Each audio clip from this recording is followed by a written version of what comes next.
Good morning and welcome to the Southeast Asia and Western Pacific Bi-Regional FETP COVID-19 online conference. We're really happy that people are able to join us by Google Meet or by YouTube live stream. At this time, I would like to call on Dr. Reddy, the Director of TEPHINET, to give us a word to open our conference. Dr. Reddy, please. Good morning, everybody. You know, I must emphasize that this is a great privilege, and TEPHINET is really proud of the collaboration with SAFETYNET and with the Taiwan FETP, both of whom are very trusted and old partners of TEPHINET. And I think I'd like to salute your dedication and your hard work in bringing together all the forces to make this virtual conference possible. It has indeed been an onerous task, which I think you've risen to. And I'd like to extend our congratulations to you, both Taiwan FETP and SAFETYNET. And I think for the amazing opportunity you have been able to give residents from FETPs in the region to present their work and to convene amidst COVID-19.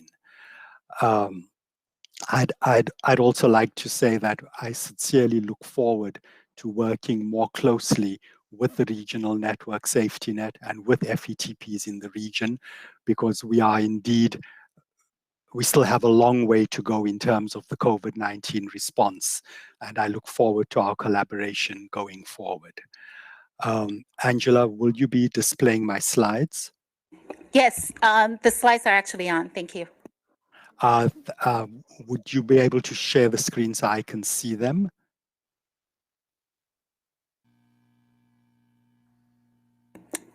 Yeah, just we're getting there. Thank you, thank you. I think, you know, one of the challenges clearly is this is all new for everybody, the whole era of virtual conferences. So we are sure to expect a little glitch here and there, and I'd just like to implore you all to be a bit patient, because I think this is new for everybody and we will be able to sort it out. So thank you for your patience. Yeah, Carl, your slides are up.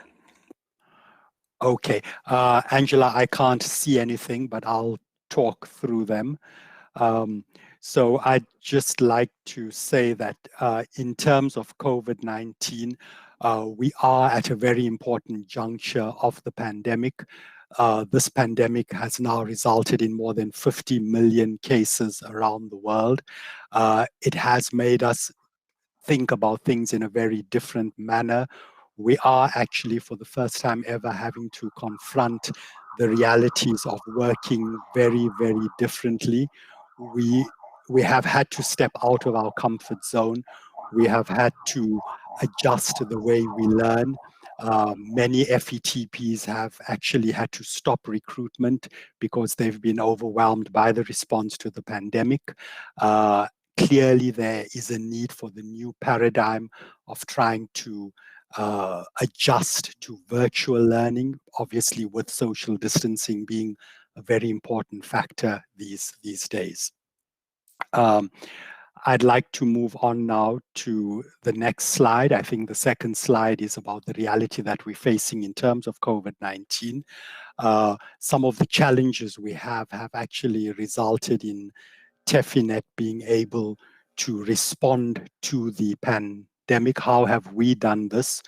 TEPHINET has responded by allowing FETPs around the world to share their experiences in responding to COVID-19 by having monthly teleconferences. Secondly, we have made funding available. We've been able to move funding lines around and make small grants available to support FETPs around the world to respond better to COVID-19. These small grants have actually supported more than 24 FETPs around the world. In addition to that, what has the further role of TEPHINET been? TEPHINET is actually in the midst of its new plan its new strategic plan for the years 2020 to 2025. This strategic plan is in the process of being written right now as we speak, and has obviously taken the realities of COVID-19 into account. We have completed our learning strategy, which at this moment is actually being launched.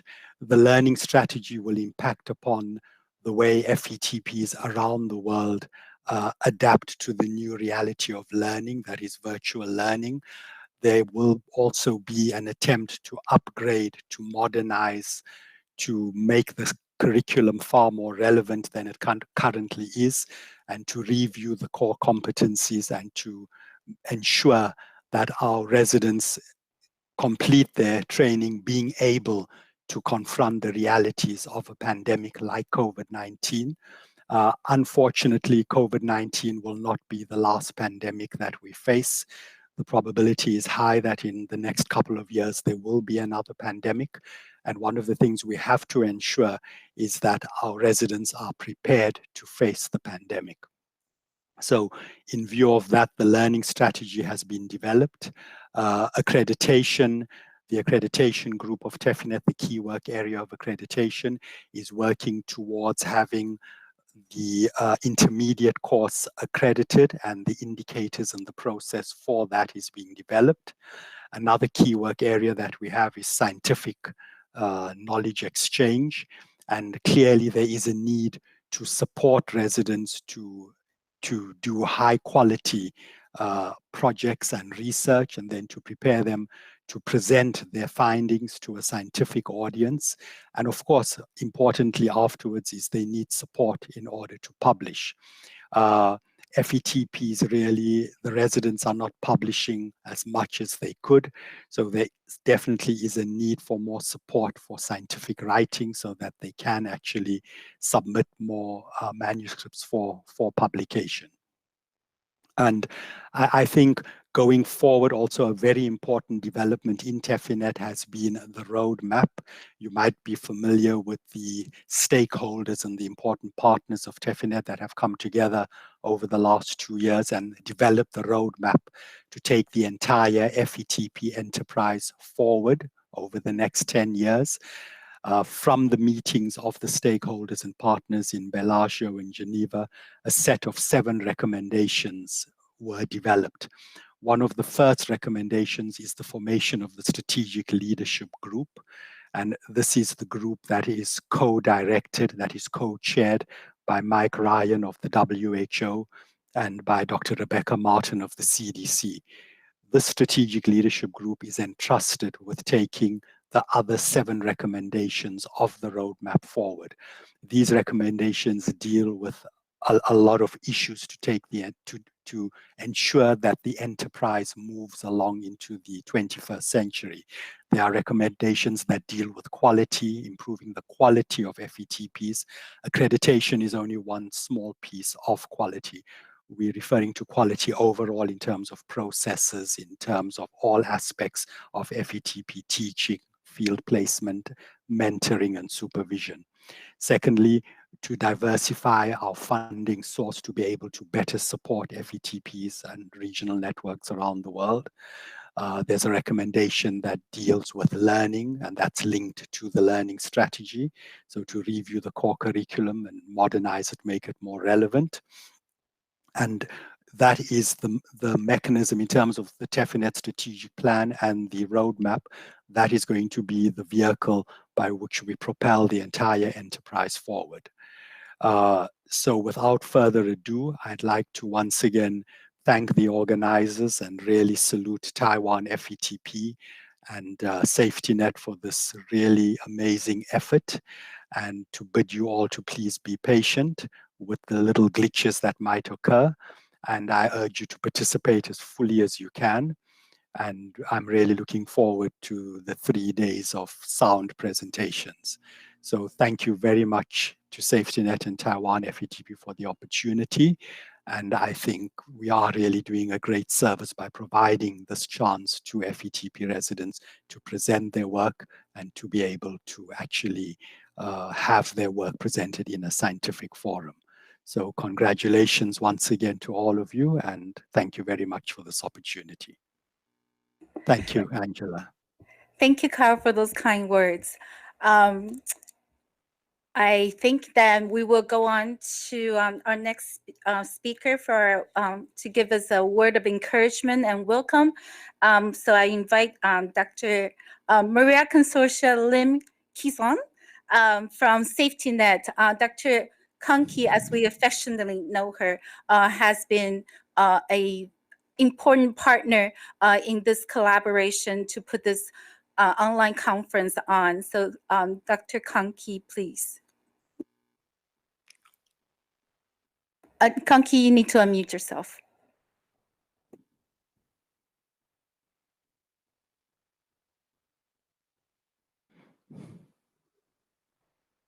Hi, a very beautiful morning to everybody, and a good evening to Carl.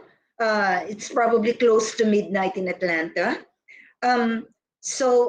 Again, our felicitations for everybody, to everybody for making time today.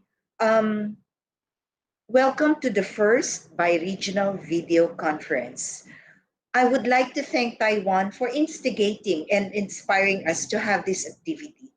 It speaks of their concern for programs to be able to continue sharing their experiences so that we may learn from each other, notwithstanding the abnormal situation we are in. Thanks and gratitude to TEPHINET for guiding us and finding ways to keep us connected. Two, for the unqualified support of the U.S. Centers for Disease Control and Prevention.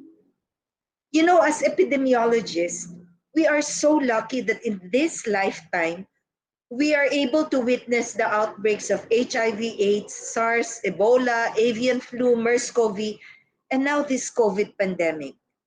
We live them, we breathe them, we try to understand them so that the next generation will be better able to prevent and control them.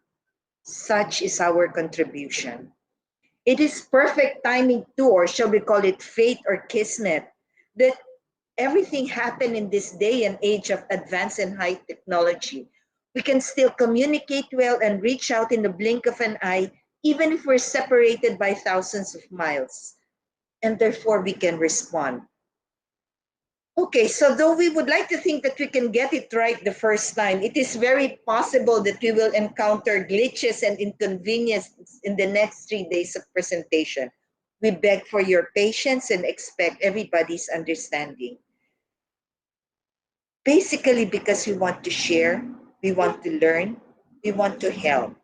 So here's to a productive conference ahead of us. Over to you, Angela. Thank you, Kanki. And finally, I would like to ask my boss, the Director General of the Taiwan Centers for Disease Control, Dr. Jih-Haw, to give us a word of welcome. Dr. Chou. Okay, thank you, Angela. Director Reddy, Director Lim-Quizon, Dr. Merheka, and Professor Kurt, distinguished guests, and the ladies and the gentlemen. On behalf of the Ministry of Health and Welfare of Taiwan, it's my great pleasure to welcome all of you to this video conference. COVID-19 has caused a significant disruption to our life as we know it. I understand that I was supposed to be seeing all of you here in Taiwan in person today. Because of the pandemic, we are here and meeting over the internet instead. Field epidemiology training program in our regions continue to play a significant role in responding to emerging diseases and public health emergencies. In addition to rapid response, FETP provided training to ensure that there is a pipeline of public health professionals who are competent in addressing challenges such as current COVID-19 pandemic.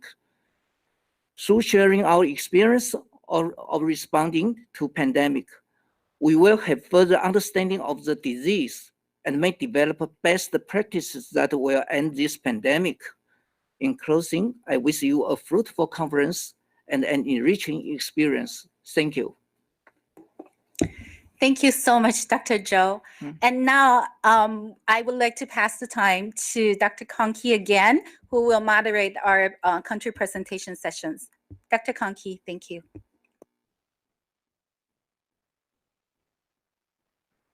Thank you, Angela. Okay, so we will get right down to business. We have 8 country presentations today and one from Japan, who would like to update us on what they have been doing so far regarding the COVID situation.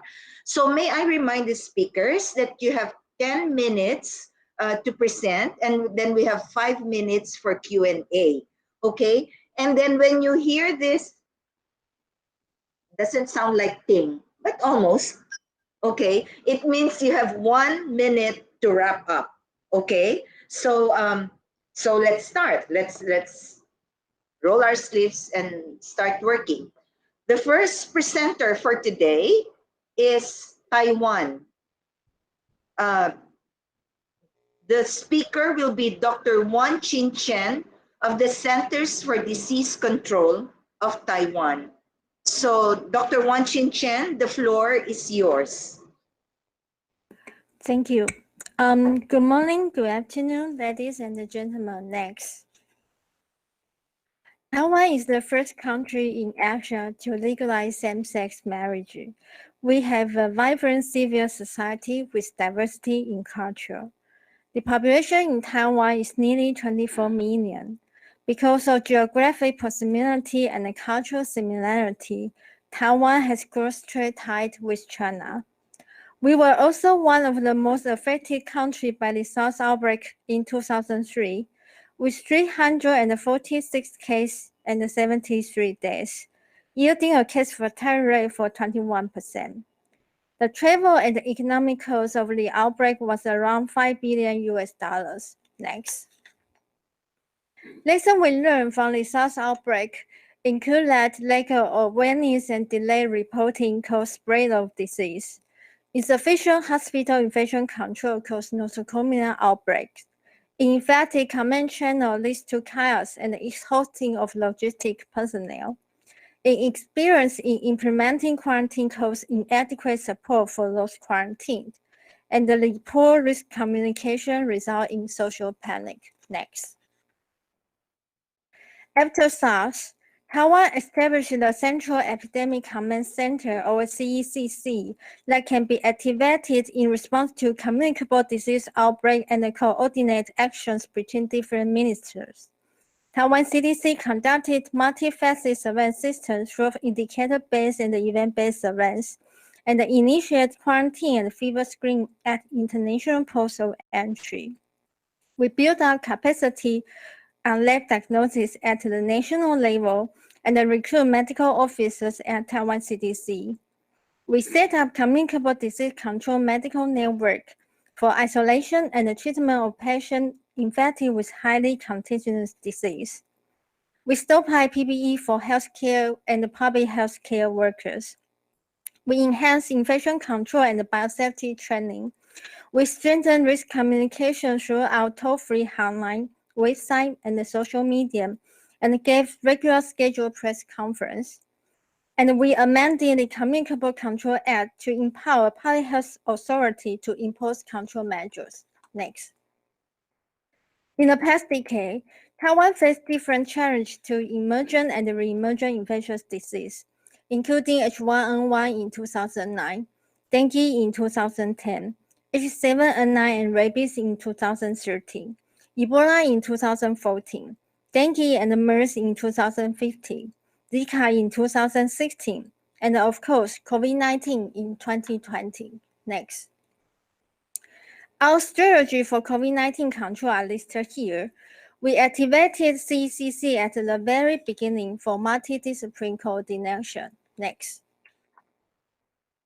In my presentation, I would like to highlight surveillance, lab diagnosis, border control and quarantine, case investigation and contact tracing, and the public communication.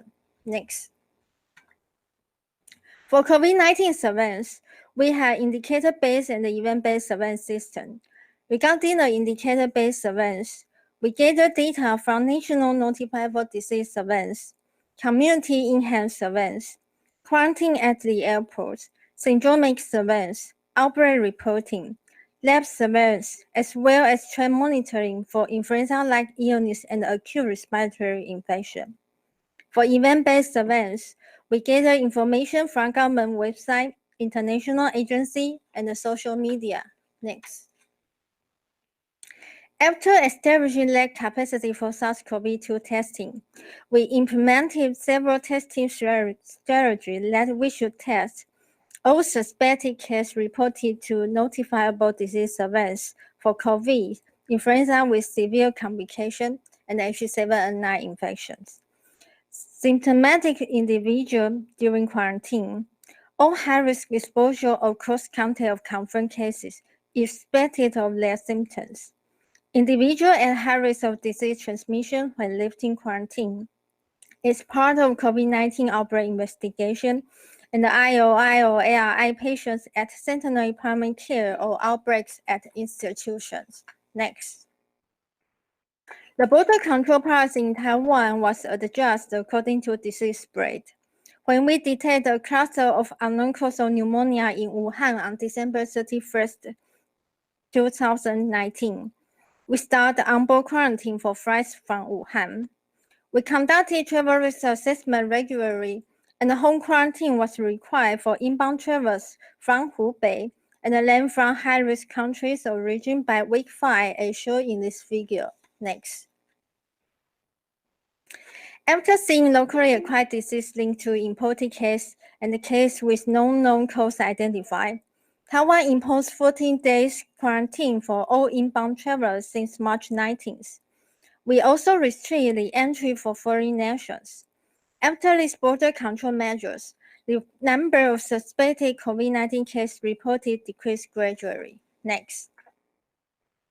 To provide needs for people under quarantine and increase their compliance, we funded local governments to set up a care service center to provide psychosocial support and life support, including food delivery, resettlement, and garbage collection. The care service center also can arrange medical assistance and transportation if needed. As shown in the right upper photo, the local governments provide care package to support care for the whole person during the 14 days of quarantine. In this sample, there are masks, dry foods, and food supplements for the body, Buddhist scripture for the possible spiritual needs, and a magazine for entertainment. We have also seen care packages that include 14-day movie streaming service, even kits for people to grow a small plant. In the right lower picture, you can see the mental health hotline volunteers gathering for a regular meeting. Next. Case investigation and contact tracing is another important arm of our COVID-19 response, which is also heavily involved by Taiwan FETP alumni and trainees. Once a confirmed case is found, Public Health Authority will launch AP investigation within 24 hours. We conduct resource finding and contact quarantine. Whether a contact is a possible source of infection or symptomatic cross-contact or at high risk of infection, the person will be referred to be isolated and tested. Or the cross-contact will be quarantined for 14 days plus self-monitoring for 7 days. Next. We also conducted daily press conference and use multimedia channel to provide COVID-19 related information to enhance public awareness and trust and counter disinformation. Next. This figure shows the epic curve for COVID-19 cases in Taiwan. As of November 9th, we have 578 confirmed cases. The gray color represents imported cases, and the orange color represents locally acquired cases. Over 80% of cases were imported, and the case fatality rate was 1.2%. Cases peaked in March. Since April 9, 2020, we have had no locally acquired cases identified in Taiwan. Next.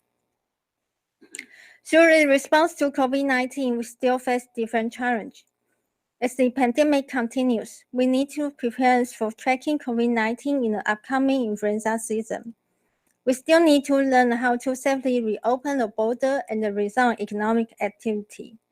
The compliance to social distancing or masking is low, and the awareness and the report of suspected COVID-19 case is reducing. Finally, how and when the COVID-19 vaccine will be available, how is public reliability on COVID-19 vaccine, and how to allocate and prioritize the vaccine. Therefore, we still need to have international cooperation to learn from each other. Next. Thank you.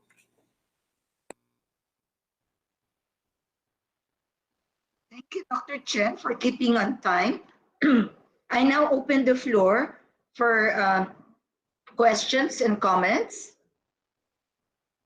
Let me try to see if I can actually go to the questions and comments.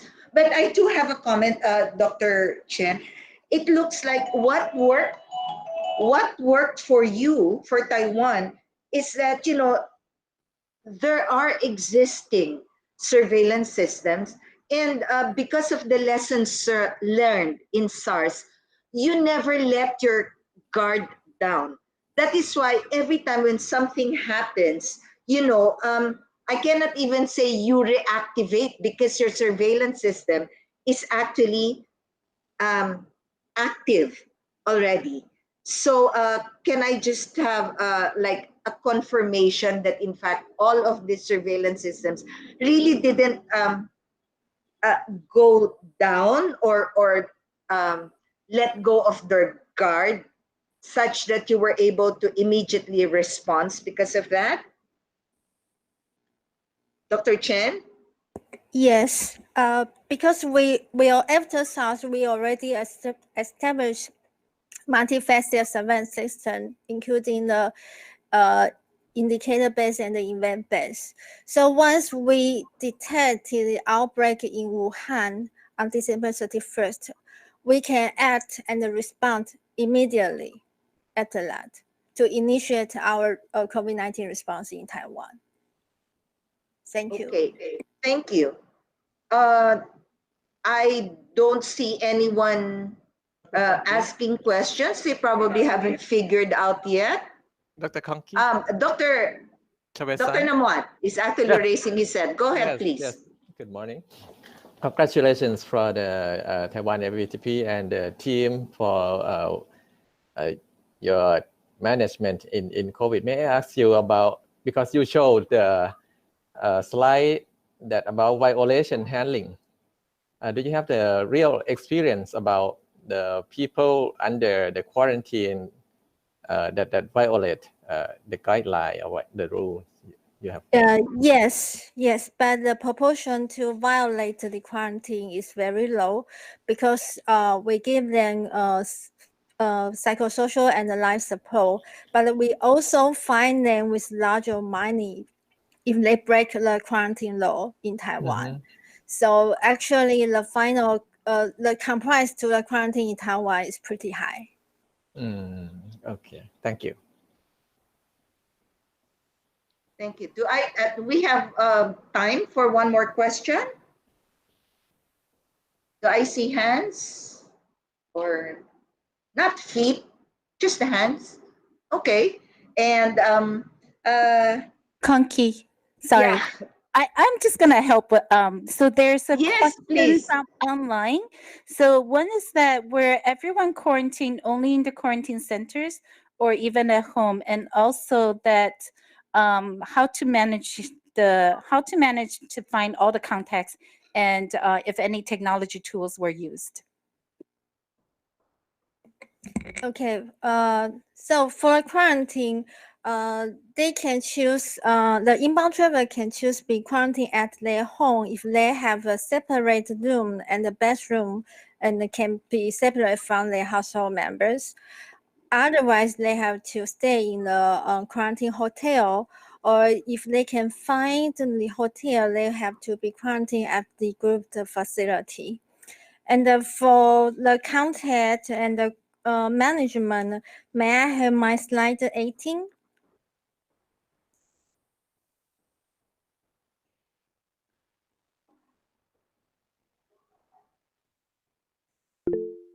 Slide 18. Yes, we apply different technology for quarantine measure and contact tracing. For example, that when the inbound traveler entry Taiwan, they have to fill out the questionnaire in the entry quarantine system. There will be QR code for their health declaration and contact information. And we use the contact information, basically the smartphone, so we can use the digital fencing tracking system that will be the smartphone-based real-time locating system to ensure people who are quarantined stay at their homes. And instead of phone call for health monitoring, we use line bar system or two-way text messaging for monitoring report of health status during the quarantine. And for the risk area where contacts could not be identified, we will launch an alert notice using public warning system. So that's the technology we can apply in our contact tracing and the quarantine measures. Thank you. Okay, so just one last question. Considering that you have a very low case fatality rate, Dr. Muhammad Astri of Indonesia would like to know, how did you manage the death cases, the fatalities? Was that an issue at all?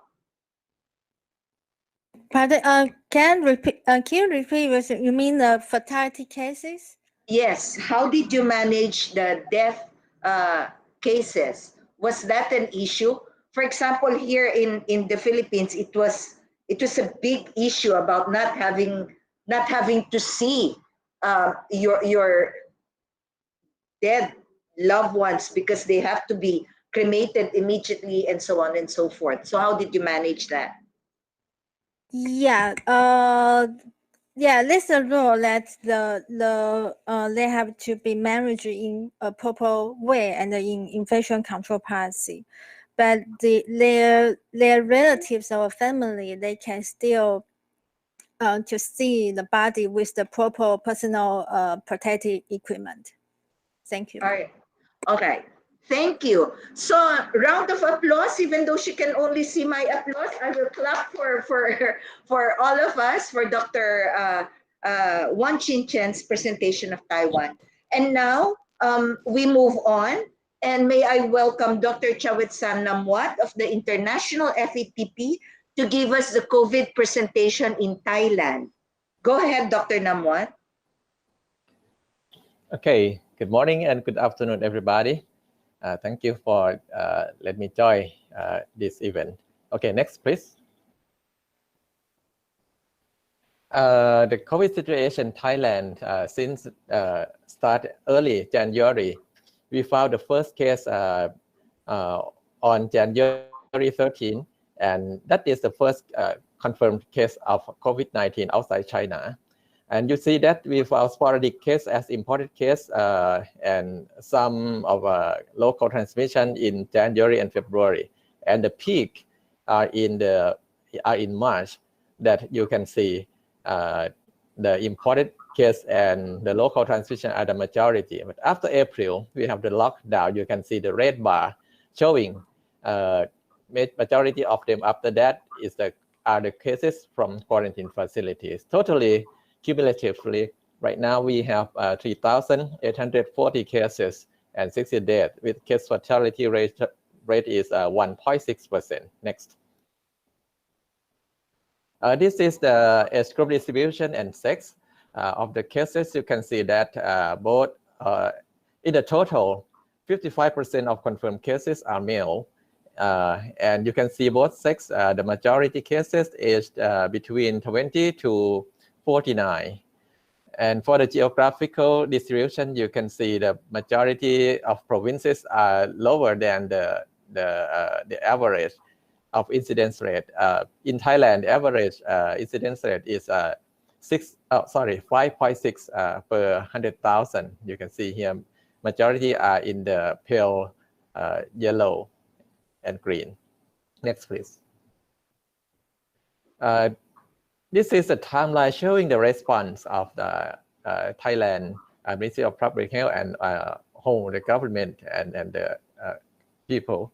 You can see that we started screening at the point of entry very early of January, and we activated the emergency operation centers in the Department of Disease Control and level up to be in the Ministry of Public Health and level up to the government later. The first case we filed, like what I said, on 13 January.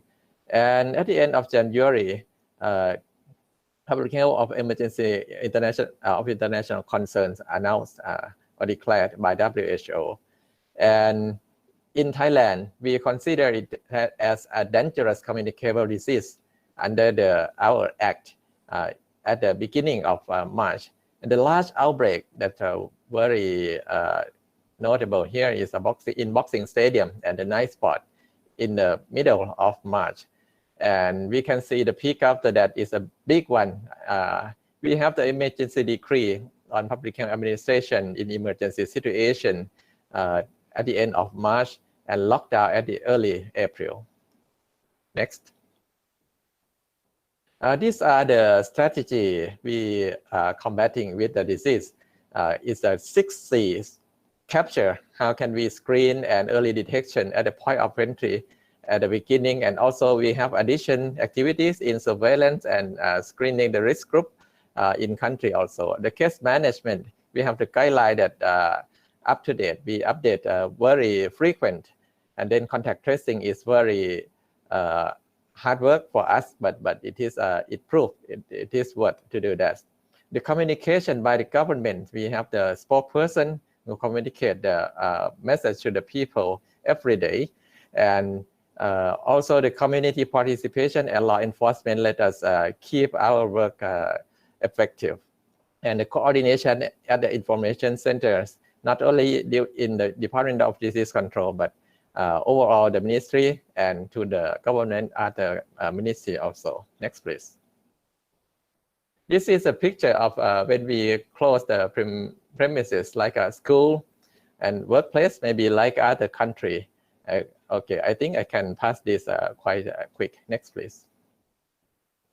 This is the religious activities. On the left hand, you can see that the people have their own way to do, like a prohibited the activities, and later when we have communicated to them, have some relax on restriction, they have the religious activities that with the precautions like the keep distance, or have the face mask or the barriers between the monks and the people and keep distancing. And also we have the curfew for a period. Okay, next please. We close the border, strictly screening the passengers with document, and also close the international ports, the air, the land, every international port. And domestic travel control are raised during that time. Next. And the hotel quarantine, we have established for the travelers who visit Thailand or Thai people who travel back to Thailand and quarantine for 14 days, and that need PCR 2 times. Next.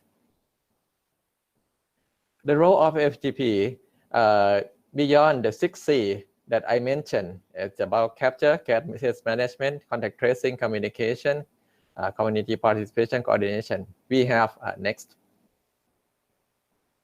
This is a public health emergency management 2P or 2R. I just remind you that we have done on this for a long time. After the SARS, the avian flu, the MERS, we activate other activities. Next. We also prepare the emergency operation center. It means the staff and the system. We train 100% of Department of Disease Control staff, even they work in the NCD, even they work in the environment and occupational disease, anybody, they need to learn about emergency operation center or incident command system. So in the time of emergency, we can search capacity, enroll them, leave the routine job. First, we may ask them 20% of the human power to join under the EOC. And when we raise the emergency level, we can ask them 50% to leave the routine job to join in the emergency operation center. And even we plan in case we may need 100% of them. Okay, next. So we not only in the FETP, but in the Department of Disease Control and the network of the province, we train them about the incident command system. That you can see that it is about the structure. If they learn to have this, they will prepare. When emergency comes, we just announce and everybody can proceed their roles effectively. Next, please. So the key success after we have the intra-action review by WHO and joint international team to evaluate us. They present this 8 key of success for Thailand. It's about the public health system that we have the medical service and public health system network until the village volunteers. Every 10 households, we have the volunteer to take care on that. So when we try to look at the one who entry or get out, or travel from that area, they will know. And the experience and lesson learned from the previous outbreaks, like what I said, SARS, MERS, avian flu, the early screening and activation of EOC is a key. The flexibility and adaptive management system also one key. Next. The building capacity, like what I said, more than 12 years, we train about incident command system. And not only the infectious disease, for the other disaster, we exercise this on the flood event or some other disaster also. We have active public engagement and cooperation. The citizens, the residents, and visitors were educated and cooperate with us. The decisive management and strong leadership, the whole of government, the whole of society cooperate together. And the active communication prove that that is very worth to do and have an effective result. Next. So right now, COVID can disrupt many things, including the travel internationally. In Thailand, the domestic travel resume, and we hope that the management in the country and also in the international level will change the thing under the new normal. We can see the business resume again and hope for the best. Thank you.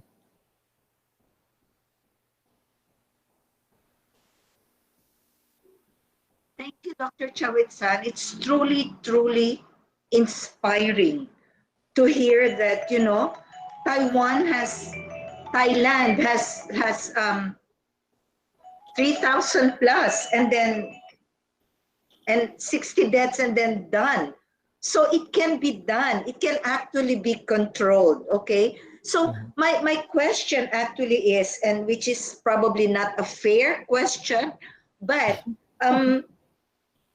is there a single control measure that you can attribute this this success that Thailand did in controlling this outbreak? I know it's not fair, but I'm sure you can find one single outstanding measure that you can attribute this success. Yeah. It's a hard question because many persons may aware of the Swiss model. No single measure that have the fully 100% effective. But to me, it's about the system. I believe that the system we have from the EOC staff and system, the system we have there, let us have the existing communication channel. We can have the EOC meeting every day effectively throughout the network of the Department of Disease Control. So we have the teleconference before the COVID time, and also when it's in use, it's very effective. And also we train everybody. And before the COVID, the people, the government side beyond the Ministry of Public Health, they do not aware of how importance of the outbreak. But after the COVID comes, the governor in each province, they learn a lot. They are willing to be the chair of the provincial committee to see the situation, give the command every day who will do and who will come to follow up on next day or something like that. So I believe that the system is a major part of the success. And I agree with you, because I think that is what Taiwan also shared with us, that the systems that we have set up, because we learned from the previous outbreaks, we did not let go. I mean, if you do not let go and just develop and make those systems more robust, then we can always be prepared, right? So I have to ask Angela for help here, because I don't see any of the questions. Angela, you might want to give us questions. Right. So there are a couple questions online. So one is that how is the coordination and information management between national and subnational entities? And are there HEOC? And I assume that is for the subnational EOCs at national or health EOC at national and subnational levels. And also, is there any medic and paramedic contracted COVID-19 during their work? Oh, yes. Thank you. Very good question. The first is about the EOC in different level. We have the national level, that means the government, and then at the ministry level and at the department level, and also in the provincial level. So we have to share the information for the core of the EOC.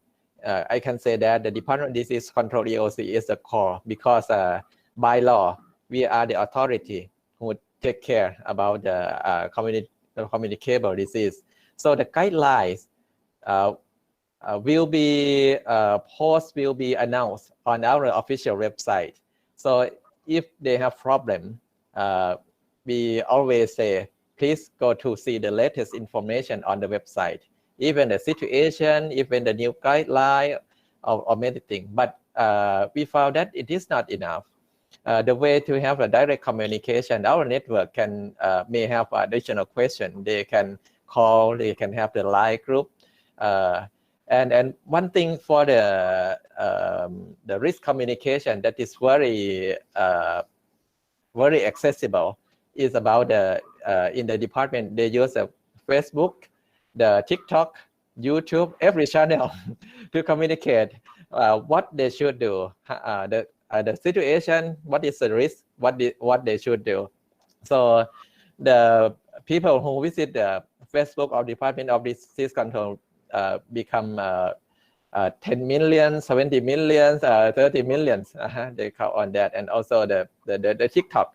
The new social media that I do not familiar, but the team, they know that the younger group, they love to see on that one. And so the communication in the official way sometimes is late, like by the documents, by authority. But when we have the official website, we can post on the website immediately. That is very effective. And we also have the infographic, or make the message simple for the audience. That help a lot. The second question is about the medics and paramedics. If I'm not wrong, the number of cases is about 60% are confirmed case among the nurse, medical doctor, and paramedics in the hospital, and also the health volunteers in the village. The highest number is the nurse. The second is the medical doctor. The problem is that at the early time, sometimes the patient do not aware about their risk, or sometimes they don't want to declare or give the history of travel from travel from abroad. So and sometimes the symptom is not clear. They think it can be other disease, or even they come to see the doctor with other disease like the kidney problem, the chronic disease problem. But later they found they they had fever later, and finally they found it is COVID. So that's when many medical officers that get contracted, but no one did. No one did. Okay. So just one last, because we have 2 minutes. Okay. So this is from Tila of EIP Malaysia. Great presentation, Chawetsan. If I'm not wrong, you all engaged the village health support group under community empowerment. When was this support group initiated? Before or after the pandemic? What kind of training was provided? And was anybody infected while doing their job? Tila, this is too much. This is 3 questions. Anyway, go ahead, please. I see. One village volunteer contracted, as I said. Actually, before the COVID, we trained them like we have other activity and household visit and support in the majority of the health village volunteer, maybe like about the sanitation, dengue control, or chronic disease that join the medical paramedic team to have a home visit with the patient or like that. But when the COVID situation comes, by the governor of the province gives a message to the district level, to the sub-district and village. What are the required activity? When we support them, the mask, surgical mask, or later they can use their own cloth mask.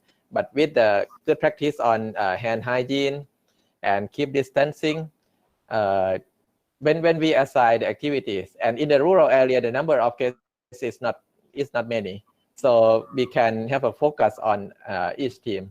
So it's like not the specific training on the COVID, but when the activity is assigned to them, we will have the supervisor to let them see, because after the cluster of boxing event and also the nightclub event, some people who are the contact in the event, they move back to the up country, to other provinces.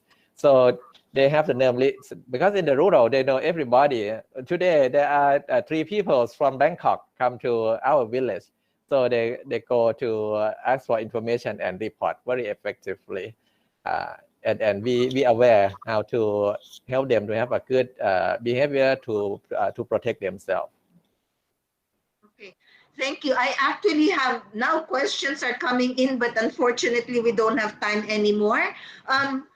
But please hang on, because maybe towards the end of the whole sessions, if we have a few minutes, then I'll go back to the questions. So thank you so much, Dr. Namwat. Okay. So now may I call on Dr. Rohani Ismail of the Disease Control Division, Ministry of Health, Malaysia, to present to us the COVID situation in Malaysia.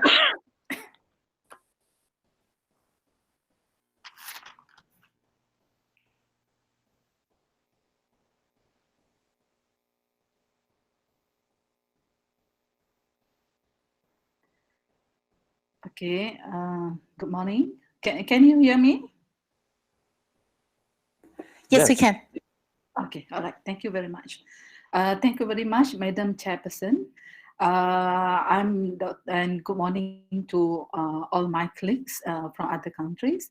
I'm Dr. Rohani Ismail, EIP Malaysia. I will present the National COVID-19 Response Strategy and the role played by our FETP EIP Malaysia. Next. Next. This is my outline of presentation. Next.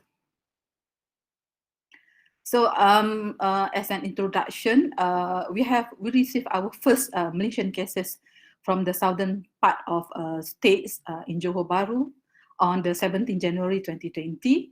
And as of 9 November 2020, actually Malaysia has already 41,181 cases with 294 deaths so far. Next. Next. This is our brief situation analysis. We only focus on the Brittany. We have 3 waves so far. Okay, the first wave is from January until end of February this year. The second wave is actually from March until end of August. And now we are having the third wave, which started on September. So we have a very huge number of cases during this third wave, with a more than 300% increasing number of cases from the total number of the first and second wave. And as of 9 November, as I said, we already have 41,181 cases with 0.71% overall case fatality rate. Next. This is the graph. We can see actually how's the situation in Malaysia right now.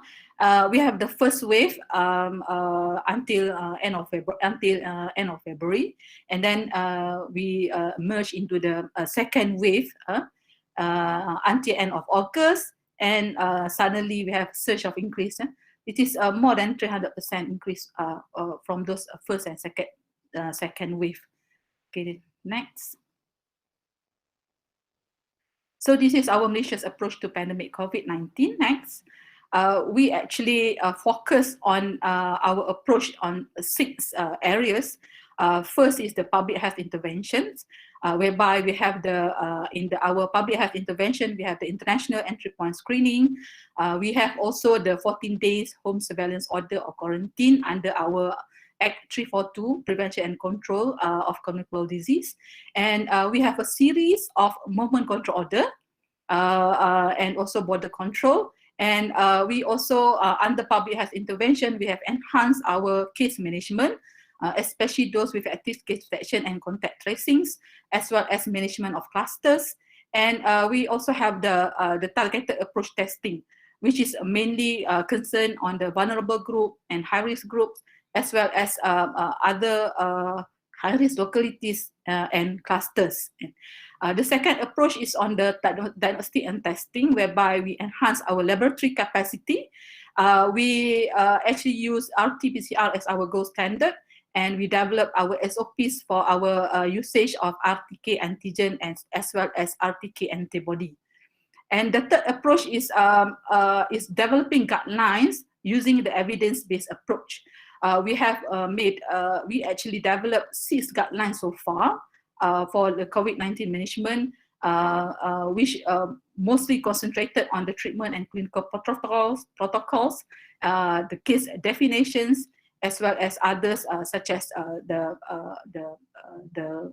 healthcare workers deployment and NGOs and volunteers. And the fourth one approach is the risk communication. We need to actually tell the public the truth.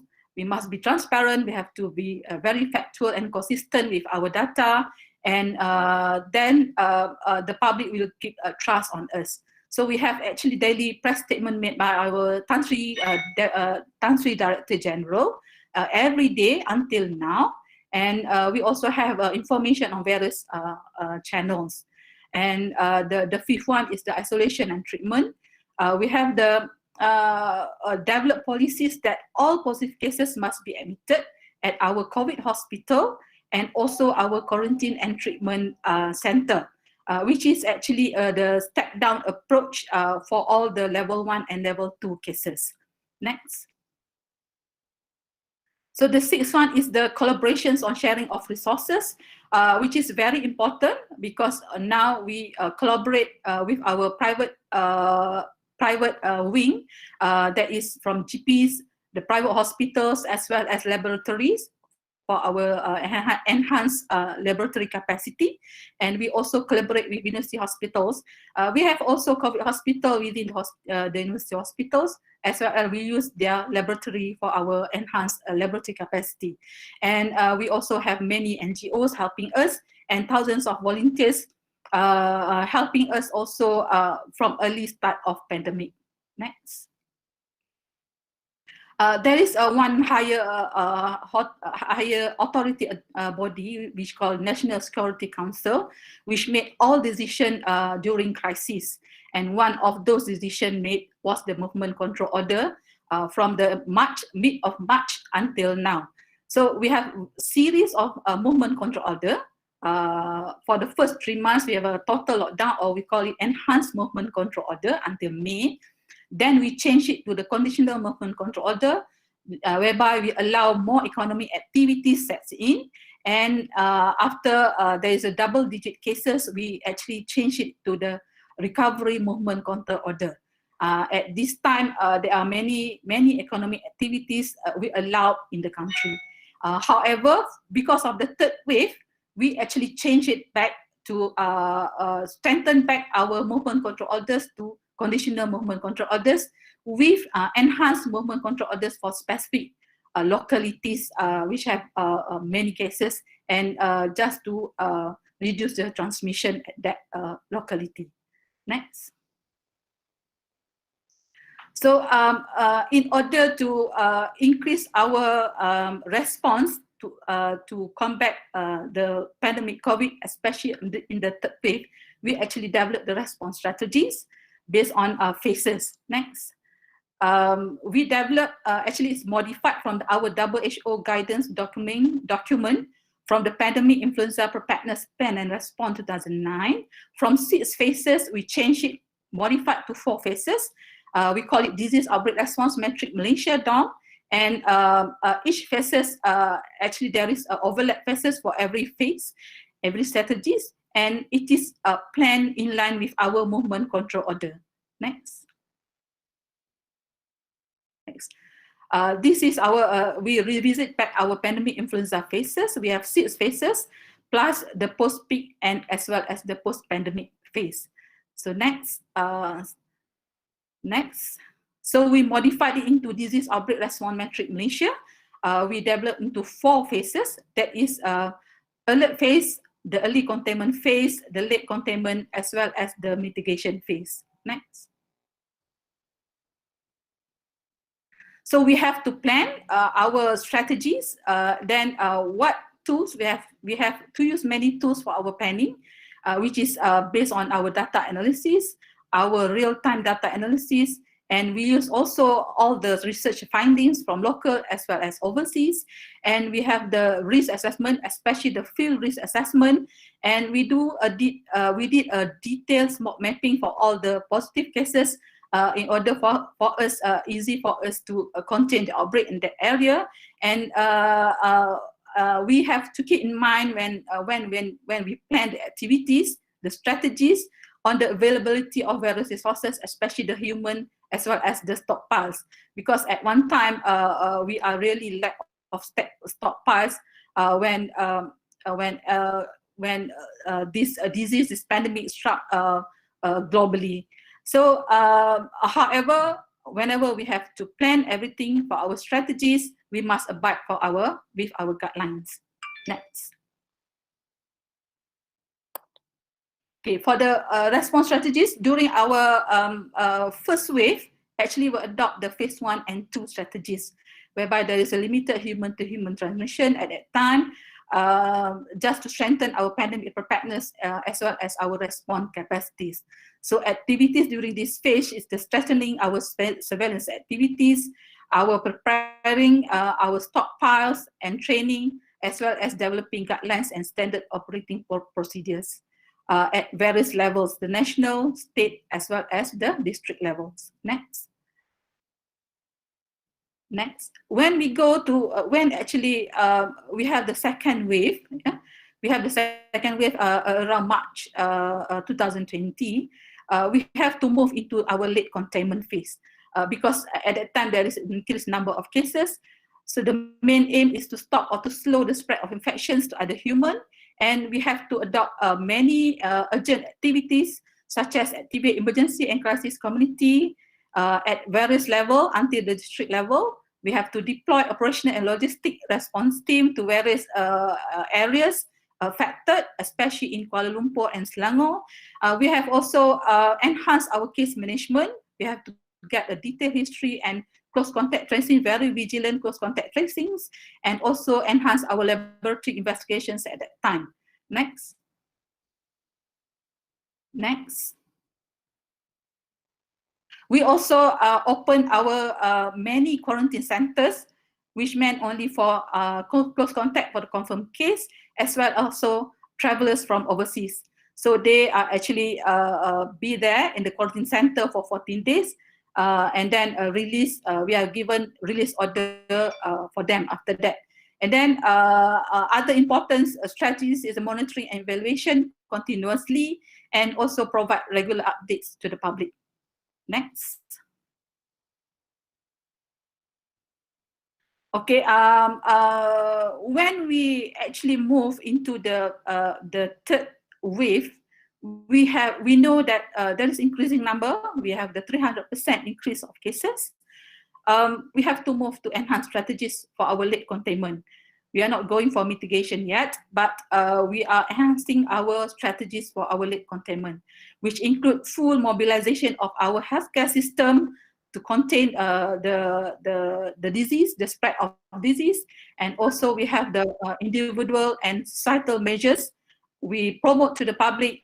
We ask the public to abide to our SOPs to make sure that we actually can contain the outbreak within a shorter time. Next. So, however, when we do it for the enhancement strategies, we cannot do like the March and April, whereby we have a total lockdown, because we have to balance the economy and public health, and just to protect both the lives and livelihoods. So that our strategies for this coming for the third wave is make sure there is a movement of economic activity, certain economic activity, but at the same time, we can also reduce the transmission of disease in that community. That's why we adopt the CMCO for the conditional movement control order, and also at specific localized area with high positivity rate, we adopt the enhanced movement control order. Next. So this is the summary of our response. We can see the top tables there. From the first wave, we actually on the preparedness and outbreak management status activities, and for the first during the first phase MCO, we enhance our outbreak management. But however, we feel that it is not enough for us to contain the outbreak if we still under enhanced outbreak management. So we have to upscale our activities. So we upscale our activities within 1 month, and then we enhance again our upscaling activities to flatten more the curve. And then actually we already managed to flatten the curve until end of August. But then there are many issues, there are many factors contribute to the increased number of cases in our third wave starting from September. And now we have to go back to upscaling our activities and enhance more with enhanced strategies. Next. So what are the EIP, FETP role in managing pandemic? Next. Yeah. Dr. Rohani, I think you have to really wrap up. 5 minutes ago you should have. All right, thank you, sorry. So we have less than 50 EIPs in Malaysia, but we involve in the 3 level of management, such as the national, state, and district level. Next. Next. So at the national level, we actually helping in developing the Malaysian guideline from 1st to 6th guidelines, the SOPs, the various policies, as well as the indicator for monitoring and evaluation. And we actually also asked to have a field visit at respective state with many cases for the data analysis, risk assessment, as well as recommendation in managing pandemic at that state level. Next. Okay, this is one of the, this is epicenter. Yeah, I'm afraid you have to stop now, Dr. Rohani, sorry. All right, thank you. Okay. Sorry for that. So actually there was, thank you so much for that. But we have just one outstanding question from many of our listeners, you know, and participants, is that it was so obvious in your epi curve, the first, second wave, and then suddenly the tsunami of the third wave. Now, what do you think was the reason for that? You were doing well, and then suddenly there's this huge wave, third wave. What do you think was the cause?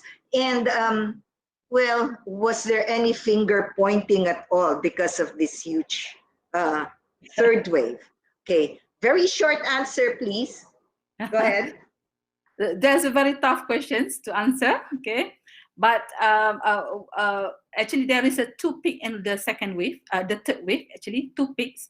The first peak actually is from there is a sudden, there is increased number of influx of the immigrants from outside of Malaysia to that one state.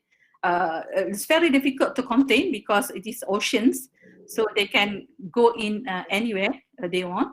So that's one. But the problem after that is that we have the election. We have the election in one of the states in Malaysia. But it is we cannot stop the election because it's under our federal constitution. So we have to move with the election. But with careful with SOPs, we actually given that SOPs and ratings. But we just cannot. Sometimes it's it is not within our control. Okay, so but actually we try to contain now. Then it's still going on, and actually it's in decreasing trend already. Inshallah. Okay, So so I answered. no, you did, and it's so interesting, and I hated to cut you, but we have to. Okay, so a big round of applause for Dr. Rohani. Okay, so moving on, we have the last presentation for the morning before we go on a 30-minute break. Let us please welcome Dr. Alethea de Guzman of the Epidemiology Bureau, Department of Health, Philippines, to show us the Philippine presentation. Go ahead, Dr. Thea. Good day to everyone. I'm Dr. Thea, and on behalf of our director, Dr. Albornoz, and our Field Epidemiology Training Program Manager, Dr. Agnes Sagara, I would like to share what we have learned from the pandemic that stopped the world in its tracks. Next slide, please. This pandemic is a constant learning opportunity for us, and listed here are 3 more things that we have learned so far. First, it takes courage and optimism to see things as a glass half full and find joy in what we have accomplished so far. It also takes smarts and creativity to see that the challenges we continually face become opportunities rather than obstacles. And for us to reach that finish line triumphant, we need to endure. And this comes from the indomitable will to succeed. So for the next few slides, I'd like to share the COVID-19 situation in the Philippines, our gains, challenges, and our response. As of November 8th, the Philippines have reported 396,395 confirmed cases. Almost 7% are currently admitted or isolated and assumed as infectious, of which 8% has severe or critical disease. More than 91% have recovered, and 1.9% were fatalities. Next, please. The epidemic curve showed that while cases plateaued upon implementation of enhanced community quarantine in mid-March, cases rose steeply in June once these quarantines were lifted, and then peaked by mid-August. We now see a continuous decline of cases at the national level.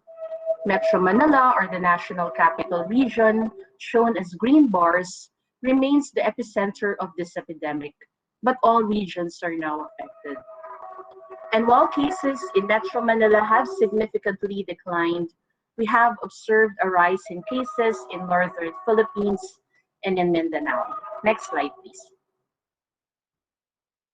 Our deaths also peaked in mid-August, and while Metro Manila had the most number of deaths, as seen here in blue, one region in Visayas had the highest case fatality among all the regions. Next slide, please. Our data also show that case fatality rates significantly increase at age 60 years and above, underscoring the need for enhanced prevention measures and immediate referral and management for our older age groups. Next slide, please. This graph shows what were the possible exposures and sources of infection across several months. At the start of the pandemic, there were numerous infections among healthcare workers, which are the dark blue bars. This decreased with clearer infection prevention and control protocols and increased availability of PPEs. The yellow bars were returning overseas Filipinos, and crucial to preventing transmission from this group was border screening and immediate quarantine upon arrival in the Philippines.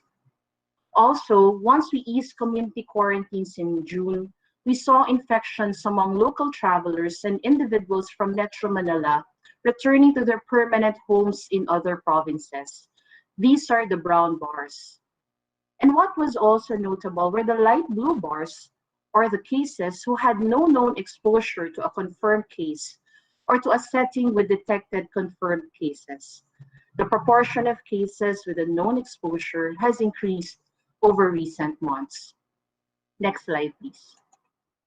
Our numbers show how COVID-19 tested our country's preparedness and response plans. It showed light into areas which we had to strengthen and invest more, such as ensuring that our health system capacity will not be overwhelmed, a health system that will provide quality care, not just to our COVID-19 cases, but also ensure continuity of essential health services, such as immunization, reproductive health, and management of non-COVID-19 conditions. Our devolved health system made effective coordination and alignment of national, regional, and local responses more complex. The pandemic also instilled a lot of uncertainty due to the limited information available, as well as how swiftly the pandemic is evolving. And this created an increased demand for us to innovate and to be flexible. Lastly, our inputs to these strategies were limited by data quality issues due to the varying levels of functionality and competency of our epidemiology and surveillance units. Next slide, please. Despite these challenges at the start of the epidemic, we have now gained a lot of ground, and we did this as a team. Next slide, please. Major gain was how COVID-19 fast-tracked our goal of attaining universal health care, particularly for the provision of population-based epidemiology and surveillance services. Our data quality initiatives covers first, strengthening governance through the Interagency Task Force, or IATF, which is a policy-making body for COVID-19 response, establishing the COVID-19 Surveillance and Quick Action Unit, directly accountable to the Secretary of Health in ensuring quality data needed for action, and adopting policies and conducting capacity building for epidemiology, surveillance, and response. We now have close to real-time information through new and interoperable information systems and more efficient data processing that enables us to generate daily numbers in hours when it previously took us days. Data analytics initiatives included establishing TWGs involving experts from public and private agencies and organizations, automated dashboards and platforms that provide us more time to focus on data interpretation rather than data generation, and improvements in our strategic communications with the goal of providing meaningful information and relevant messages to the public. All these were made possible because of linkages with our government agencies, the private sector, and our international partners, and most especially the network, our family of epidemiology and surveillance units. In the next slides, I will briefly show some of these data analysis platforms. Next slide, please. FASTER is a project recently donated to the Epidemiology Bureau of the Department of Health. It is a platform where we visualize case and health system capacity data. It includes COVID-19 time series projections, as well as computations for reproduction number using EpiEstim and EpiNow models. Next slide. The DOH COVID-19 tracker has several uses. It links the public to a data drop where anonymized case line lists are uploaded daily and can be downloaded by the public for independent analysis. The tracker also allows the users to generate case data to place and time and visualize them as shown here. Next, please. Internally, we have dashboards that generate line lists of cases with data quality issues needing further validation, as well as monitor our data quality indicators on completeness, validity, timeliness, as well as our number of duplicates. Next, please. In all of these accomplishments, FETP played a vital role. Our fellows were among the first investigators, contact tracers, and responders.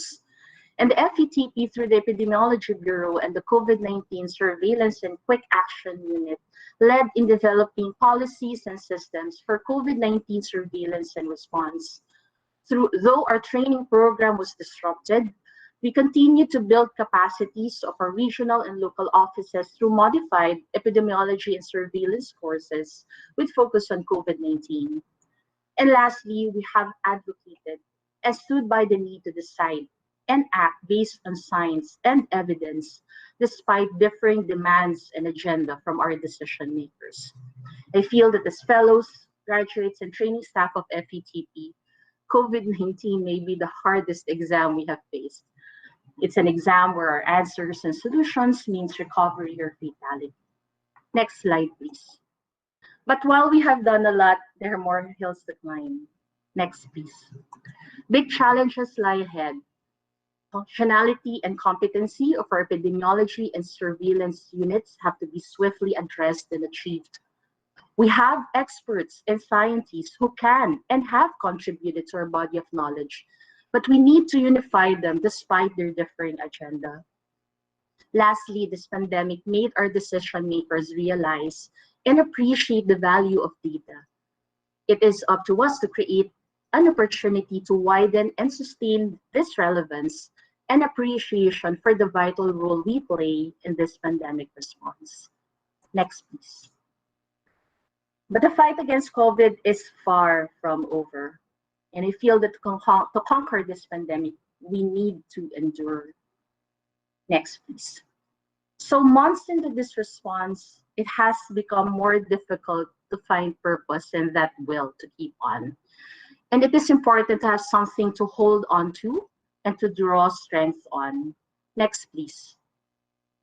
It's a pride that we have in our past. As FETP, we have mentors who taught us and a training program that instilled a set of core values to guide us. Next. Despite the uncertainty, personal losses, and problems, there's still joy in the present. We were taught to persevere and work through our frustrations. It is in these wins, big or small, that we find fulfillment. Next, please. And last, there's always hope for the future. In the words of Jonas Salk, there's hope in our dreams and in our imagination, and it takes courage to make those dreams a reality. Next, please. And so, I'd like to end this presentation by sharing the credo of the Philippine FETP. It's integrity and excellence in field epidemiology. It is a decision we commit to and we act on each and every day as we bravely face this pandemic. Good day and maraming salamat po to everyone. Thank you, Thea. Thank you for the presentation. And coming from the Philippines, you know, it's not about, we started with Taiwan with a few hundreds and then Thailand with a few thousands. And then Malaysia gave us less than 100,000 and then 400,000 in the Philippines. Okay. So can you tell us more about, I think what was hardest to control in our country was the epidemic of fear rather than the real epidemic. So can you tell us something about that? Yes, I think what challenged us most was trying to put across the right information, not just to the public, but even to our decision makers. Quite frankly, it was a push and pull, whether making things look good when things doesn't really look good, but also trying to balance things out, that we need to provide the information the public knows and needs to know, but at the same time not creating a lot of panic and fear. I think that was a challenge our strategic communications groups faced. No, I think we're learning across the months that it's not the numbers really that often counts to the public. It's important that they know the numbers, but what we realize is they need to know what they need to do. So we have shifted a lot of our communication strategies to, yes, informing them what the situation of COVID-19 in the Philippines is, but empowering them by telling them what should you do as a person, because the message we want to put across is that it's not the government, it's not the private sector or other people who will lead us to the finish line, but it's the contribution of each and every Filipino in this fight against the pandemic. Thank you. So we have yes, Dr. Namwat. Last question for the day, for the morning. Thank you very much. Very impressive on what you showed to us. About the dashboard, you mentioned you also have an evaluation of the quality of the data reported. Is that the job done by FETP or by the ministry, or you have the digital guys who help you? What was most amazing to me, I don't think I'm so old, but I'm not so young. So I learned a lot of technologies that were available because of the COVID-19. And one of that is to creating all of these dashboards. With the help of a number of private organizations, they actually donated tools and helped us develop. So we have a set of coders right now under what we call the COVID-19 Surveillance and Quick Action Unit. This is actually composed of people from FETP, from the Epidemiology Bureau. But what makes this team great is it's not just about FETP, but it's about how different people come together as a team. So it's being internally managed by our unit under the Department of Health. But this unit, we call it the C-Squad, will eventually go back to the Epidemiology Bureau and will be managed by the E. Mm-hmm. Thank you. Thank you. Thank you, Thea. Round of applause. There are so many people who are, they want to ask more and join the discussion. So they're saying, Konki, how come there's there's not much time? Well, this is a learning process, right? And so far, so good. So we go on a 30-minute break. Please come back at 1 o'clock. And we have 4 presentations from Bangladesh, from India, from Vietnam, Australia, and then a late breaker from Japan. And then to close the day, we have a panel discussion we have been preaching to the converted. We are all epidemiologists, but it's about time that we hear from different disciplines. So at the end of the day, there will be a panel discussion from 3 experts from 3 disciplines. So something to look forward to. So thank you very much and see you at 1 o'clock. I just want to say that because we're all in different time zones, so we will see everybody back here in about 32 minutes. So 32 minutes of break. Thank you. Okay, thank you. Okay, thanks. Bye. Hello, everybody. Good afternoon and welcome back to our second half of the country COVID presentations. Before we welcome the next presenter, may I just remind the speakers to please be mindful of your 10-minute presentation, after which we give 5 minutes for Q&A.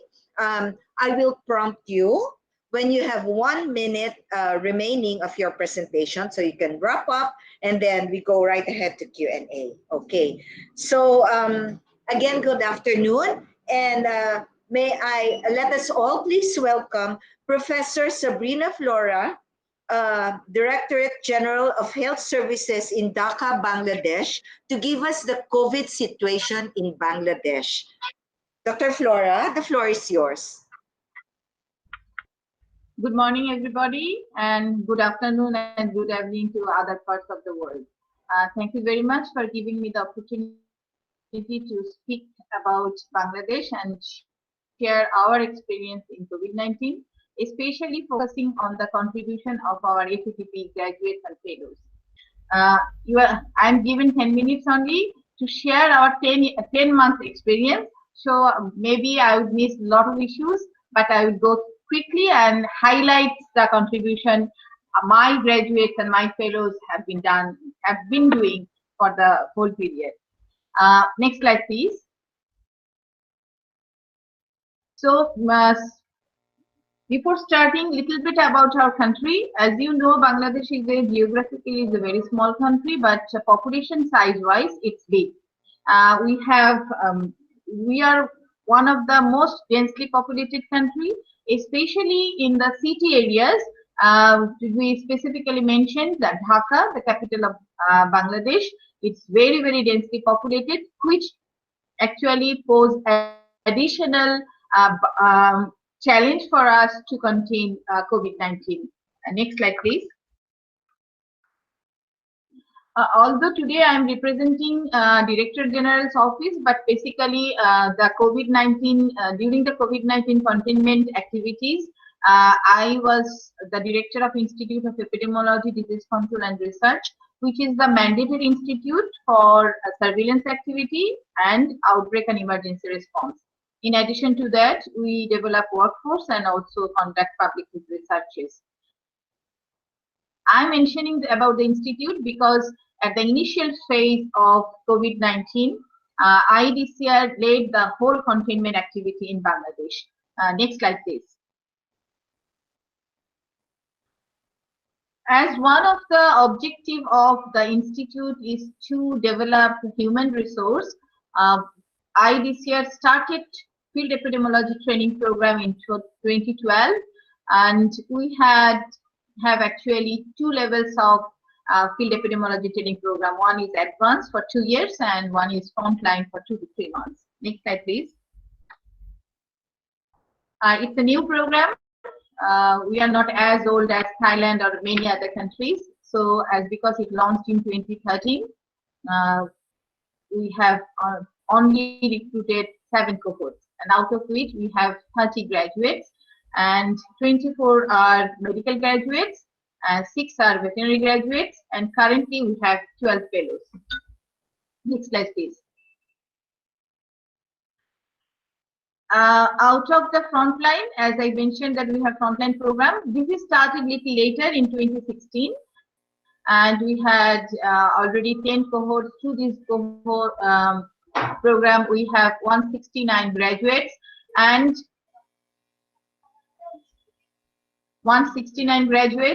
out of which 106 medical graduates, and currently we have 24 fellows. Next slide, please. In our containment activity, if you can see, 77% of the advanced graduates and almost half of the frontline graduates took active part in pandemic containment. Here I meant the involvement in the containment as those who are involved in epidemiological activities, but others also took part. In clinical containment activities. That means in the clinical service. Next slide, please. Let us focus on COVID-19 situation. I will not be very elaborate in this presentation, as you all can have this data on our website and also on WHO website, what is happening in Bangladesh. Next slide, please. Just you can see that the first case was detected on, actually better to say reported on 8th March, and gradually we had increased number of cases, which increased up to most of the cases we found in May and June, and gradually it started to go down. Currently, case number went down and also the positivity rate is going down, but as in other countries, we can see little, if you can see the graph, this is kind of, we are in a static position, which epidemiologically I don't think it's a very good sign, because when declining trend is very much useful, but when it is in a static position, plateau, there is always chance to go up. And if we see the country situation, initially we had this panic among the people, better to say, but currently people are not don't have any kind of fear amongst themselves, so they are considering these as one kind of seasonal common cold. So the health behavior, specifically the mask use has been going down, so we are getting prepared to prevent the second wave. Next slide. So now I would little describe what kind of containment measure we have taken nationally. So as I mentioned already, first case was reported on 8th March, and our government immediately took decision to contain or to restrict the activities. So schools were closed on 17th March. Next slide. Next, please. On March 26th, general holiday was declared, which included restriction on office, business, institution, public gathering, domestic travel, everything. And also restriction of international traveling was being done. And these containment, the so-called lockdown was in action up to 31st May in 2020. Next slide, please. Next, please. Then we went, instead of having national kind of containment, we started to have zone approach. So we categorized our the situation, country situation, into red, yellow, and green zone based on the number of cases or frequency of cases. So based on that, we had localized kind of management. In red zone, we had strict containment. In the yellow zone, kind of little bit of relaxation were there, but it was close to red. And in the green zones, we are also kind of protecting so that people, infected persons do not travel from red to yellow zone to green zone. Next, please. Now I would focus on how our FETP graduates and fellows contributed. I have divided this into the pre-case finding period and later. So as I say, first case was detected in March. So from January to March, actually we were preparing ourselves if we get any kind of cases and to prevent entry of cases, or better to say, importation of cases from other countries. Next slide, please. So from January to March, basically we started to develop different guidelines, which includes quarantine guideline, isolation guideline, home management guideline, and also how the screening guidelines. We started to screen at the airport, and from 3rd February, we started to do everyday press briefing, face to face, where basically I was the spokesperson at that first time on behalf of IDCR and also DG Health and Ministry of Health, and WHO also supported us. In not only WHO, in addition to WHO, all development partners were also on board to help us in developing all these issues. Next, please. We started our event-based surveillance through hotline services. Actually, IDCR has one hotline service year-round to detect any kind of information about any emergency event. So based on that, we started our hotline service through during this pandemic containment also. And I could mention here that we had actually 4 lines to receive these calls, and during this time period, more than 40,000 calls were received through 4 numbers only, and all these calls are received by our FETP fellows and graduates, and it was really miserable for them. Even they couldn't get time to sleep or take proper rest even. Next slide, please. So if you see the distribution of the hotline calls over the period of time, so initially IDCR had only the hotline number. So number of, whenever we declared the first case, from few hundreds to calls jumped up to thousands of calls. So it became difficult for us. So we included more numbers into our hotline service. From 4, it went. We increased it up to 78 lines. And gradually, Ministry of Health and Directorate General Office also started these hotline services. So gradually, IDCR started to receive less calls, specifically after May, June, when cases numbers were going down a little bit, and also panic was over from more or less from people's minds.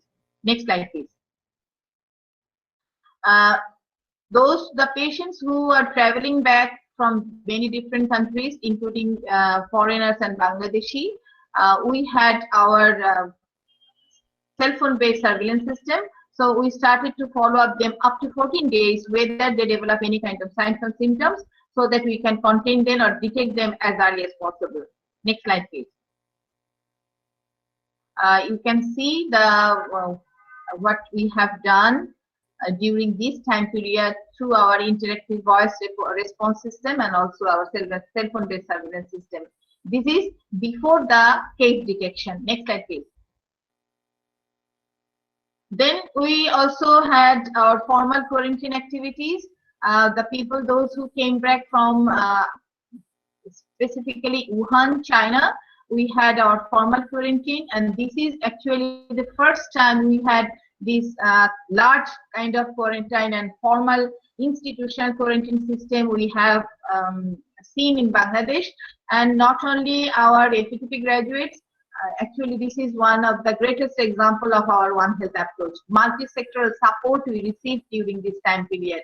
But our fellows did their duty on a roster basis, day and night at the quarantine center. Next slide, please.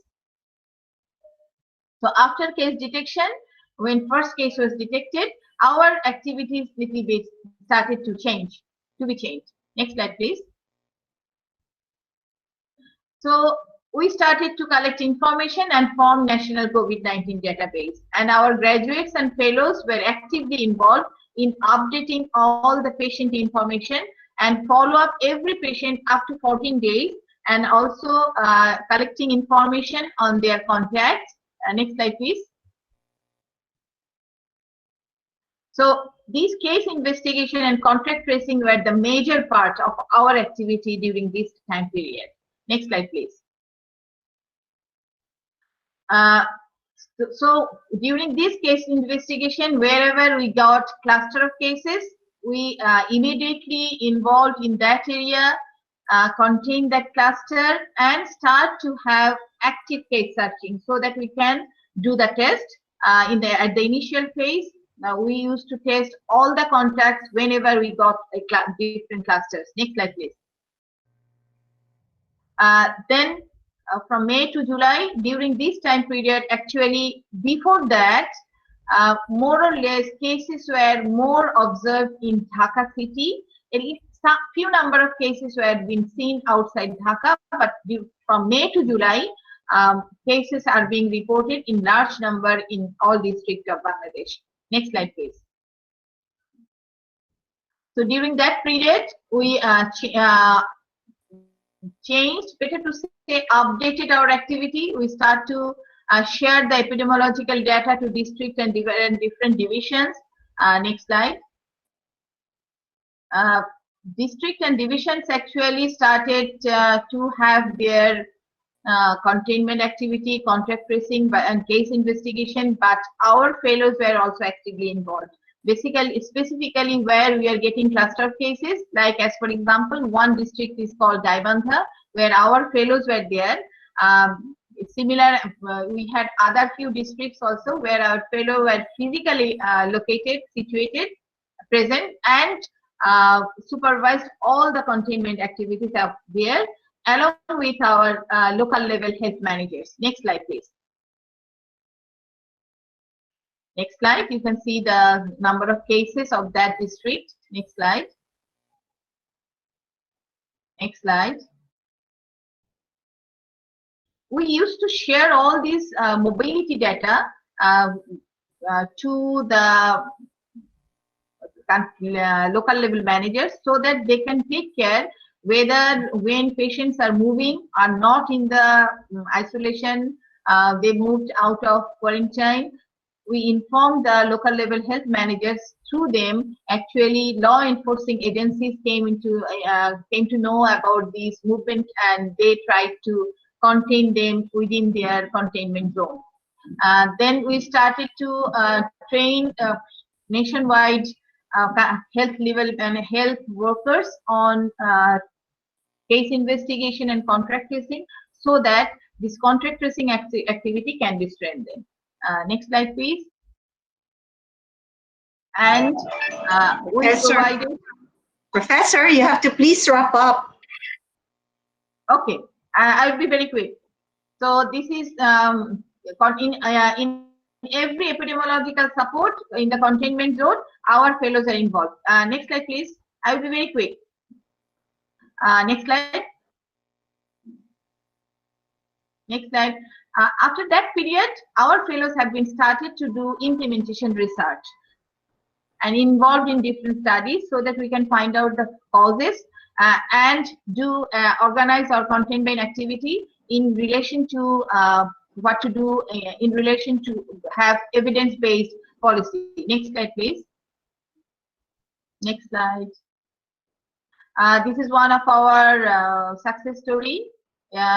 This is different experience success stories of FETP fellows. You can go through these. You can have this on the TEPHINET website. Next slide. Next slide. So we had few challenges also. As I mentioned that we have only 30 graduates and 12 fellows. They had to work 24/7. And this COVID situation, I think one of the most challenges is I read somewhere that missing signs. So we got different kind of information at different time period, specifically whether asymptomatic cases can transmit infection or not. This kind of infection were there. So this was one kind of challenge for us to disseminate the information to the general people, which actually we all know that during pandemic there will be a lot of uncertainty, and these actually give as because of workload, our fellows had risk of infection. Actually, initially they had to do contact tracing physically, so few of them got infected. Their stress and anxiety level was very high, and they spent a lot of sleepless nights.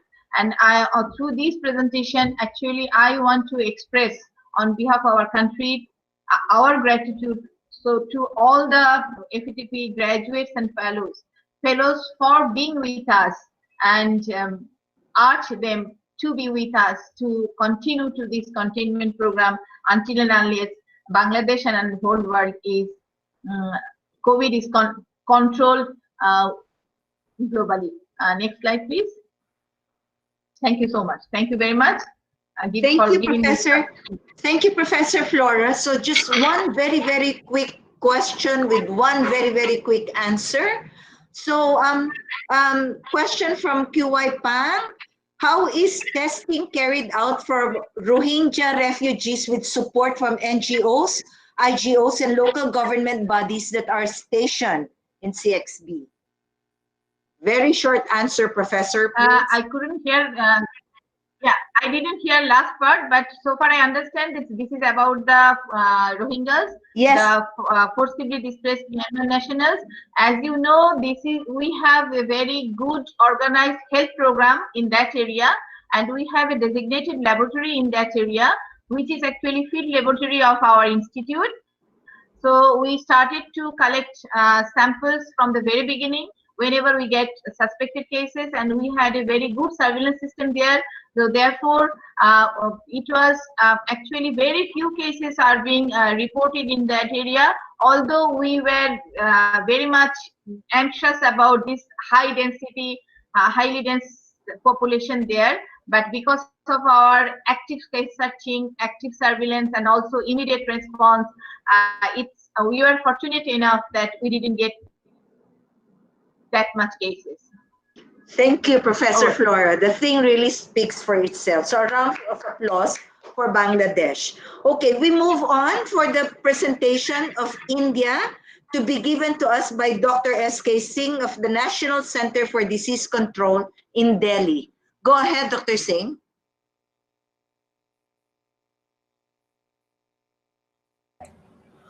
Thank you, and very good morning to all the delegates and all the experts who are present in this particular presentation. I'll be taking you through the journey of Indian Epidemiological Intelligence Services Program, which has been conceptualized way back in 2012. And since then, a lot of activities have been undertaken, not only with regard to mentoring these graduates, but also with regard to the field experience. Next, please. So just to recapitulate the basics of this program, it's a 2-year program, particularly focused on applied epidemiology for the public health professionals. And in these professionals are provided hands-on training on various assignments, and a close mentoring is being done on day-to-day basis by the mentors who are expert in their own field and who are right now handling important assignments, particularly with the national programs and others. They also are provided an opportunity to gain the field, this frontline public health experience. By this, what we mean is the outbreak-related experience, by program-related experience, implementation in the field, both in regarding data management, and also with regard to the scientific communication and undertaking the epidemiological studies. Next, please. Next, please. Okay, so just with this program, I just mentioned it started in the year 2012 in collaboration with US CDC, and this is the only country outside US which was given the brand name of EIS. This started as a full 2-year program, and the basic objective was to have a quality level public health professionals trained in epidemiological intelligence. So the quality was the first and the foremost basis on which this program was built in. So first cohort was rolled out in the year, was enrolled rather in October 2012. Next, please.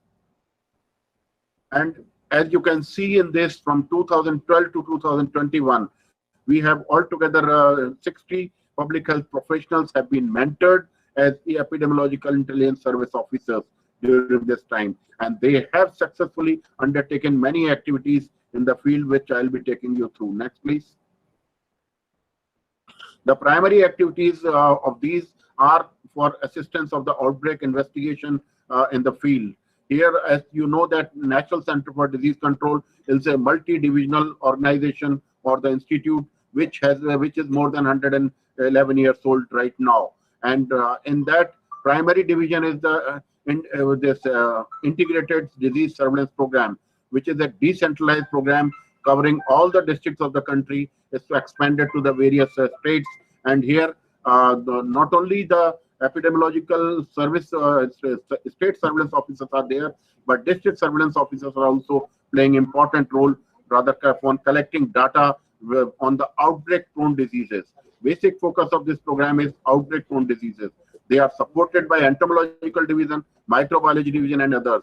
So these epidemiological intelligence officers are deployed in the field, and they assist not only with regard to the basic outbreaks, but also provide the intelligence for forecasting or anticipating that which can be the regions which can be affected by these outbreaks. Important outbreaks which they have investigated are vaccine preventable diseases, zoonotic diseases, and they have also collaborated effectively during the disasters, particularly during the cyclone and during the chemical leak which happened in Shamli and just near to Delhi, and also with regard to the AES, this acute encephalitis syndrome, which has been affecting our Bihar state, Muzaffarpur area for last many years. So they have definitely contributed not only with regard to the public health measures being undertaken, but also with regard to giving important technical inputs on the clinical management side, where infection control has been one of the mainstay where these people have contributed. Next, please.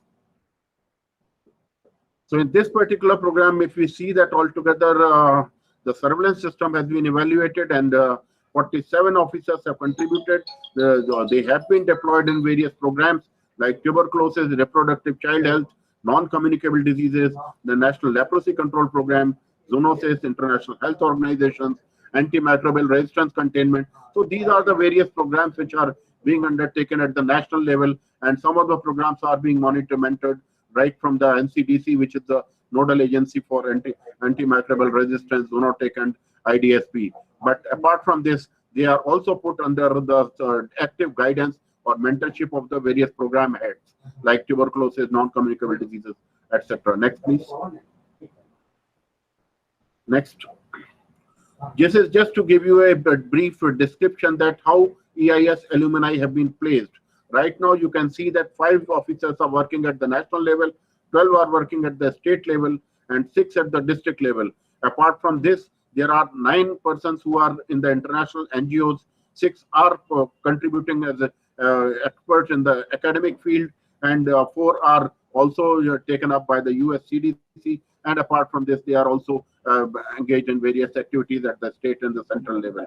Here, I would like to highlight that these officers have been contributing very significantly, and particularly during the present COVID outbreak, these have been found to be very useful in the states of Uttar Pradesh, Kerala, and many other places. Next, please. So this is just to explain you the response to the first COVID cluster, where after initial 3 cases which were reported in the state of next please, which were reported from the state of Kerala way back in January end, and thereafter, next please. Next. So this is just to give you the timeline that how this first cluster in the northern part of the country was first epidemiological investigated, and this particular cluster came to the notice on 2nd of March, where 1 person or 3 persons from Italy had returned, and one of them was identified in Mayur Vihar area of New Delhi, and 2 other relatives of the same person were then identified that they have moved to Agra. So they were living, next please. So on 3rd of March itself, the persons, a team from NCDC was deployed to investigate this particular cluster, and where the discussions were held with the district collector and other administrative officers, technical persons, hospital persons, and in the field persons also. So altogether, this cluster was very effectively planned as per the cluster containment plan, which was conceptualized by the Joint Monitoring Group in the Ministry of Health. And in this, after the first experts' inputs, where the cluster identification was done, EIS officers were called from New Delhi, and then the next please. And then what they did in the field is definitely of importance, that they divided the whole area into different containment zones. They identified 8 other confirmed cases, which had out of this 3 were having travel history to foreign country, and then traced around 1,035 confirmed contacts of these cases. They altogether around 200,000 houses were investigated by house-to-house search by the various field teams which were constituted around, and epicenter was the household where these persons were residing. These persons were infected persons were then shifted to New Delhi, and the other persons were investigated by house-to-house search for having symptoms of ILI, where we find that 3,561 persons were found to be suffering from ILI at that point of time, and they were put under quarantine. So I think this must be appreciated, because this was the first effort of cluster containment in the whole country. And here the identification of ILI was one of the keyhold, and then they were roped in by the various centers or the health facilities which were there in that particular area.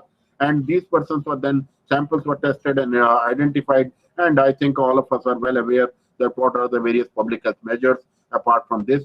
So close monitoring for next twice the incubation period was the mainstay of EIS officers. They continuously remained there for 28 days and then gave us the important input for the district administration, and also visited the isolation facility which was created in the Medical College Hospital at Agra. So altogether, this was very effectively planned and meticulously on day-to-day basis. It was guided by the Epidemiological Intelligence Officer Services. Next, please. Next, just I would like to take you through the containment or the public health impact of the various interventions which are being undertaken after this. And this prevented the community transmission from the initial cluster which was identified in Agra, and this was successfully contained, and that definitely speaks a lot about the effectiveness of the Epidemiological Intelligence Services officers' deployment in the cluster containment. Next, please.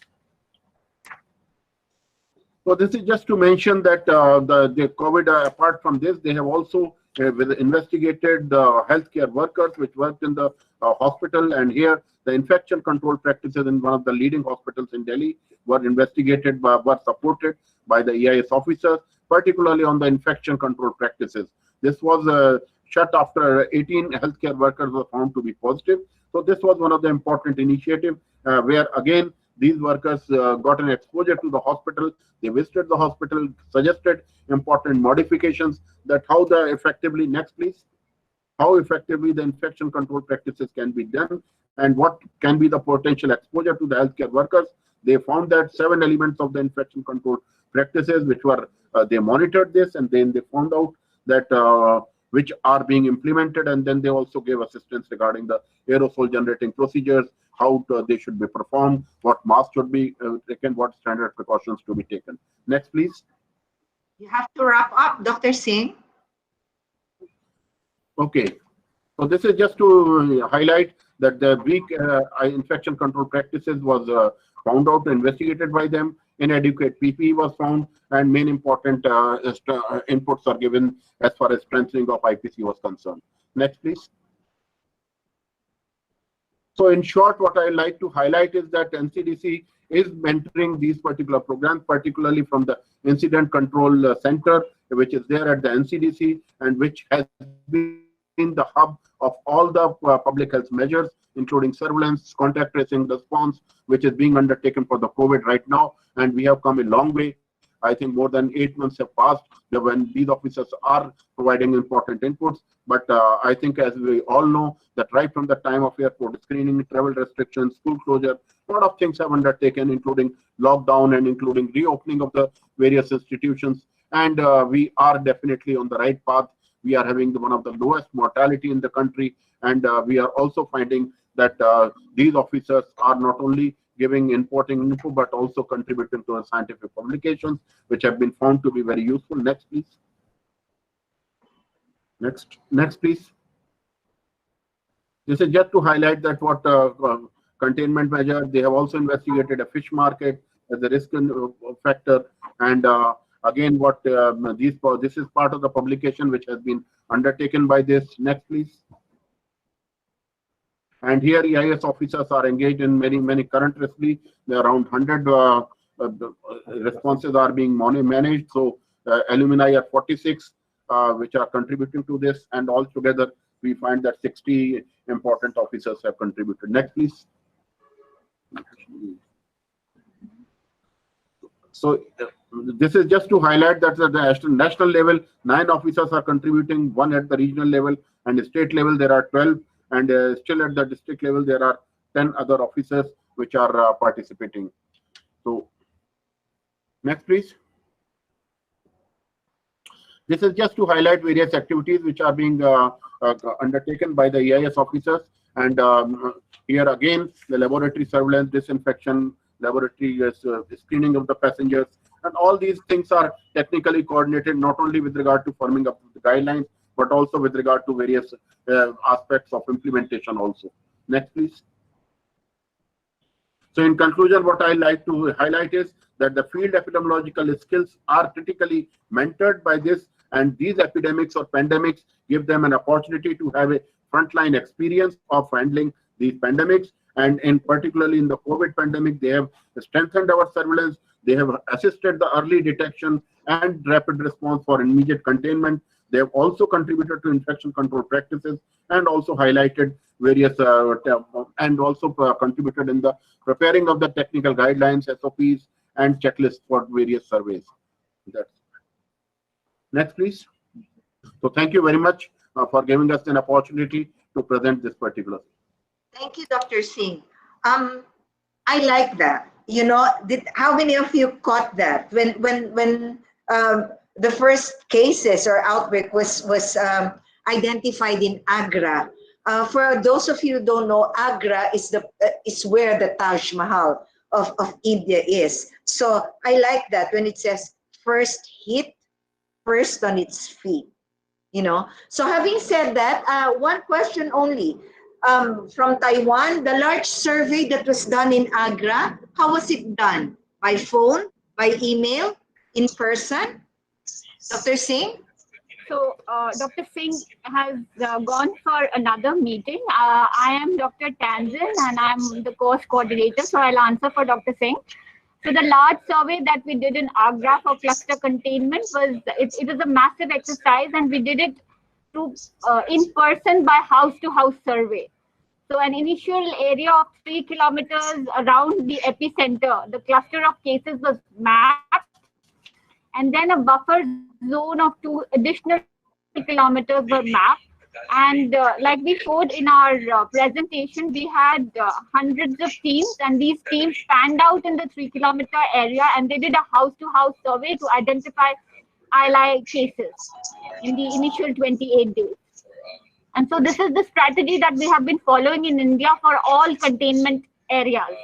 All containment areas are mapped by house-to-house survey by our frontline workers. Thank you. Over. Thank you. Thank you, Dr. Taksin. Okay, so we have to move on. There are so many questions for India, but we have to move on. The next presenter will be my old friend from Vietnam, Dr. Quang from the Department of Preventive Medicine, Ministry of Health, Vietnam. Dr. Tan, please go ahead.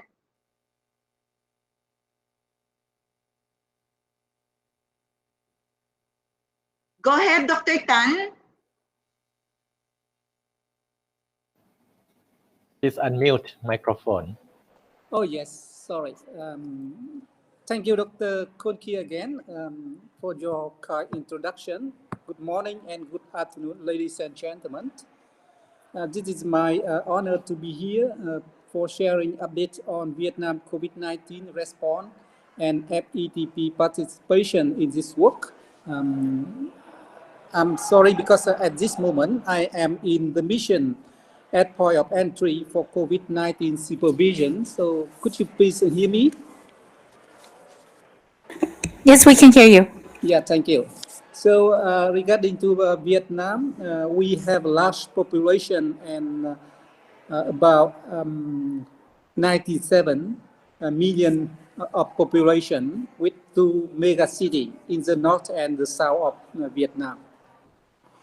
With our geographical location, we are in the hub of transportation and trading in the region with more than 4,000 kilometers land border with neighboring country. However, as a low middle income country, we have quite limited resources for health, as you know. With all characteristics, Vietnam is vulnerable to emerging infectious diseases. Next, please. What is the COVID-19 situation in my country, in Vietnam? As you know, COVID-19 was no exception. For the first case of COVID-19 in Vietnam, we identified the first case in 23 January this year from overseas. As far as now, we have 1,213 cases have been reported from over the country with 35 deaths. And you know that there has been no local transmission in Vietnam for 68 days. So, so far we have 68 days without no new cases in local. Since the start of the outbreak, we have 44% imported cases. Half are main and almost 90% has been recovered. Next, please. So you can see in this chart, this is the scale distribution in my country, in Vietnam. You can see orange bar represent imported cases.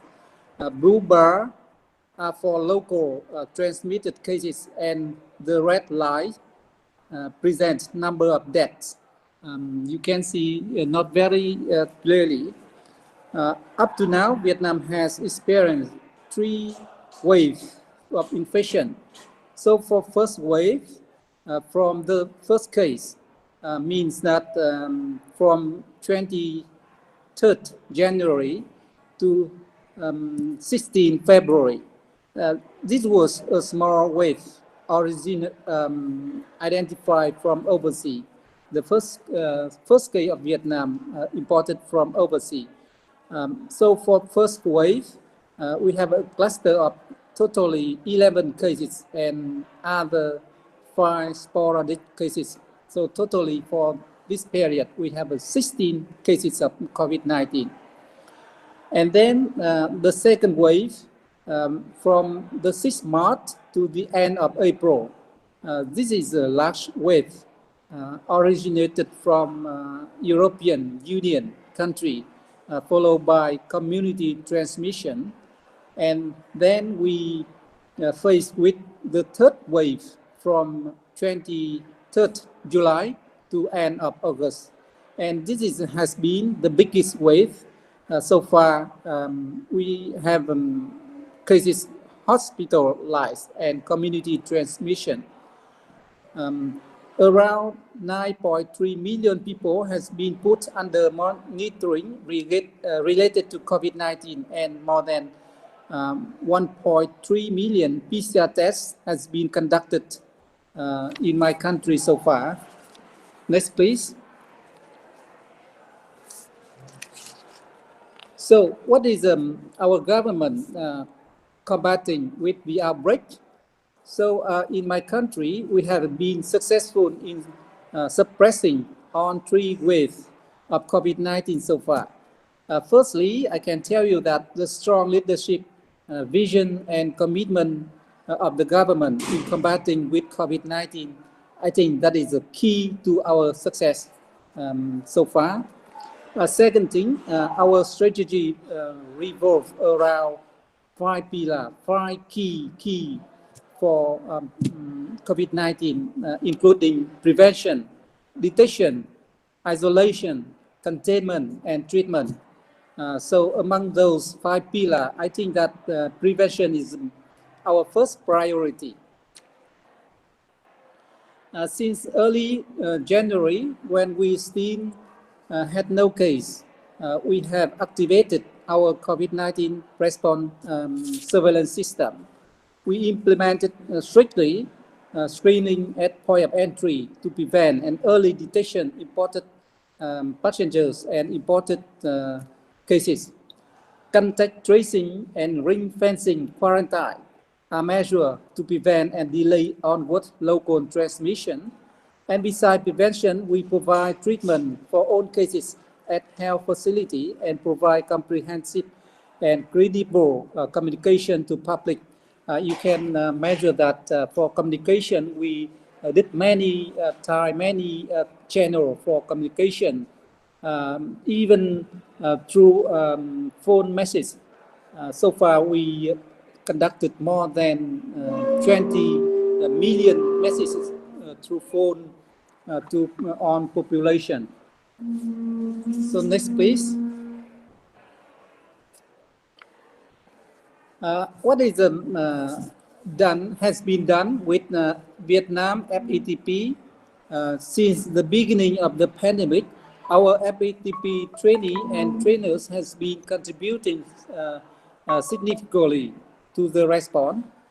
2-year FETP graduates and fellows, together with FETP short course alumni across the country, has been working tirelessly in combat to COVID-19. They have participated in multiple response activities, including surveillance, investigation, contact tracing, etc. So in this slide, you can see the number of FETP graduates and fellows involved in COVID-19 in Vietnam. Next, please. At the central level, FETP Management Office, based in our department in Ministry of Health, has worked in collaboration with National Public Health Institute and international partners like CDC, like WHO, and other international to conduct the first few case investigation. And then Vietnam FETP was in charge for developing the first few case protocol, developing cloud-based data collection and information management system,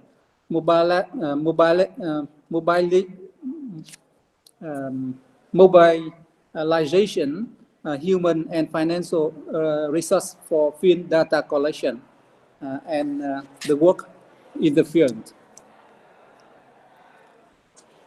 So for the first few cases, we did investigation. I would like to present in more detail for first few case investigation in Vietnam. This investigation has been adapted from WHO protocol, for which we investigate the first 100 cases and their contact with those 100 first few cases. We investigate 50 cases from the north and 50 other cases from the south of my country.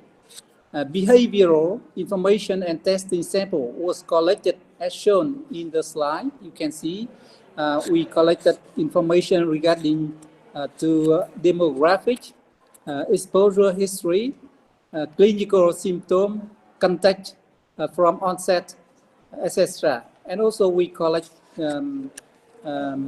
test sample for testing like oral swab or blood. Our FETP staff and fellows has involved intensively in the investigation in the north, mainly at two major outbreaks in Vietnam. The first outbreak in Vietnam is in Vĩnh Phúc province, and then other outbreaks in Hanoi capital city. So next, please. In this slide, you can see the investigation timeline. Only 10 days after identification of first COVID-19 case, first few cases protocol was developed. We conducted training on data collection on February, and then started collection data in the first province, that is Vĩnh Phúc, just for 2 days after the participation from with participation of 12 FETP fellows. And then on the 6th March, marked the first start of the second wave, like I told you before. The next day, we conducted another training on data collection in my capital city. With rapid development of the second wave, we had no adapt tool to allow virtual interview and started data collection at Bạch Mai hospital, because you know that Bạch Mai hospital is one of the largest hospital in my capital city. So we deploy our FETP for data collection and data investigation in this hospital. Next, please. This is the chart for data management. To facilitate timely and flexible data collection and management, we use an application for collection this information. Data was collected using tablets, and information was stored in cloud server to allow real-time data input. So FETP fellow, when they went to the field and they collection, when they collect information and put in tablet, and then that is real-time transported in cloud server. And then to better visualize chains of contact and infection, Vietnam FETP has developed a program we called Dandelion for the purpose.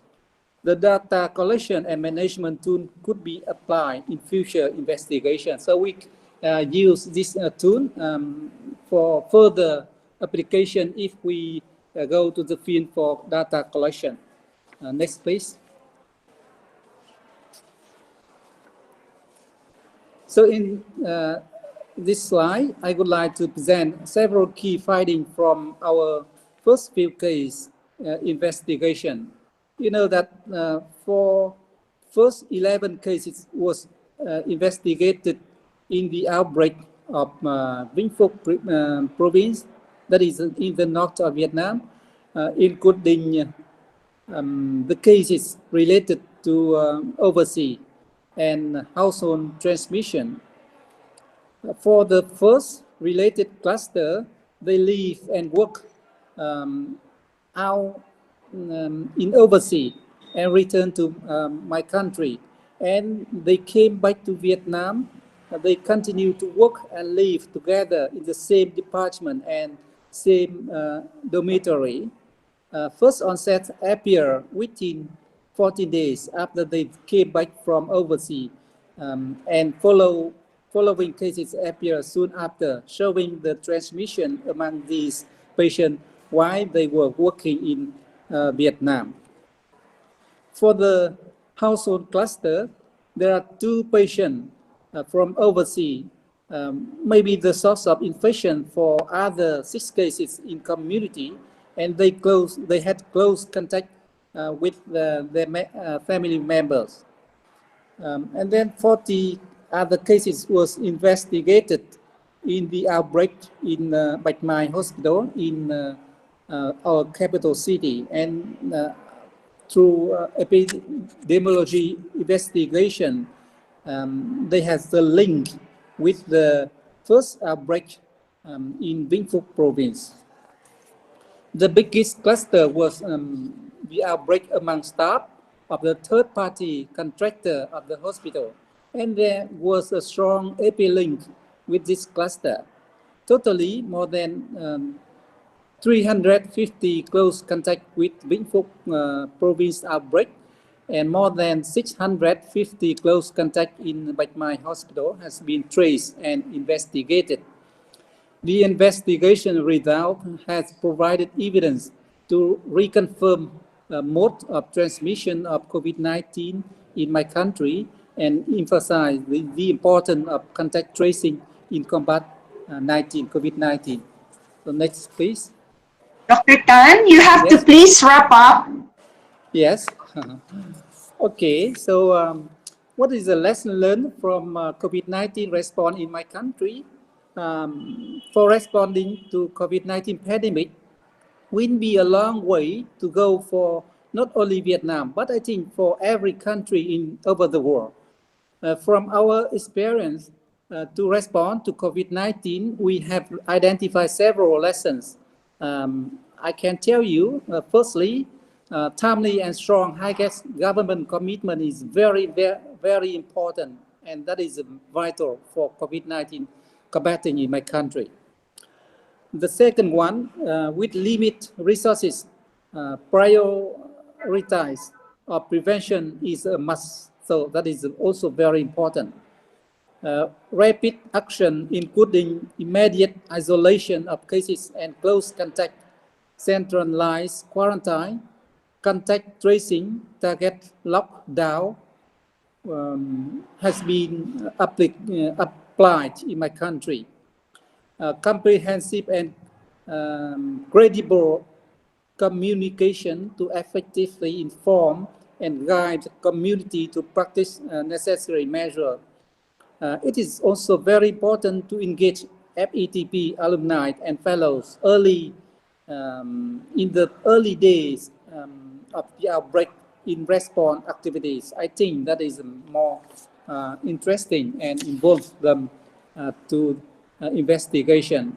However, the challenges in my country, I found that despite of successful, my country is facing with challenges, importing cases from outside and from foreigners that need to be carefully managed.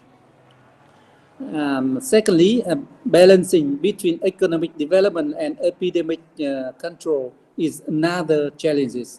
With winter and festival season coming, that is a high risk for getting cases in Vietnam. So to overcome these challenges, we need to have a long-term response plan, stay vigilant, enhance our surveillance system, strictly follow the five pillar response, like I said to you before, especially for prevent from outside my country. So that is very important for my country, because you know that so far we have 78 days without no cases in locality. So that is briefly what we have carried out for COVID-19 in my country. I would like to share with you.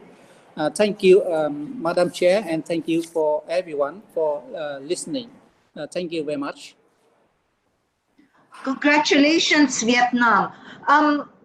Well, we have to jump right and go to Australia because of lack of time. So there will be two presenters for Australia, so one after the other. May we hear first from Professor Paul Kelly of the Australian Government Department of Health, and then to be followed by Dr. Philippa Bins, ASEAN Australia Health Security Fellowship Program of the Australian National University. Go ahead, please. Good morning and good afternoon to everybody. My name is Paul Kelly. I'm the Acting Chief Medical Officer for Australia's Department of Health, but previously I was the Director of the FETP, the Master of Applied Epidemiology. So it's lovely to be back at a TEPHINET conference after many years. Can I have the, first, before I go to the next slide, just on the front there, that person in the PPE is actually an alumnus of the MAE program, Dr. Sanjaya Senanayake. He's become our poster boy for the for PPE in Australia. Can I go to the next slide, please? So my career has been long. I've been involved with 4 pandemics, and I'm very much interested in making sure this one is the best handled in Australia. And so far, we've done very well. Not quite as well as Vietnam, but in that same ballpark. I put this slide up in all my talks just to think about the differences between this pandemic and previous pandemics. I call the COVID-19 pandemic the social media epidemic of the world because everything is going very fast. So whereas for HIV/AIDS, it took years to get a diagnostic test, for COVID-19, it was just days. It took over a decade to get effective treatment. We still don't have a very effective treatment for COVID-19, but we have almost 6,000 clinical trials around the world. We don't have a vaccine still for HIV, but we have many on the horizon here for COVID-19, including the first preliminary results from the stage 3 trials today, which is very heartening. So next slide, please. So this is the epidemic curve for that's a weekly number of cases. So you have the weeks going along through the pandemic. In the first wave, and also through the arrows, you can see some of the public health and other actions that have taken place through those 2 waves. The first wave was mostly overseas arrivals, mostly middle-aged people, almost exclusively in our cities, but right across the country in every one of our 8 states and territories. low mortality rate, mostly people with good socioeconomic standing because they've come from overseas travel. There was a lot of activity in that early wave in March. We led to a ban on foreign nationals entering Australia, restrictions on travel to remote communities. That was the 20th of March. Some of our states closed their own borders.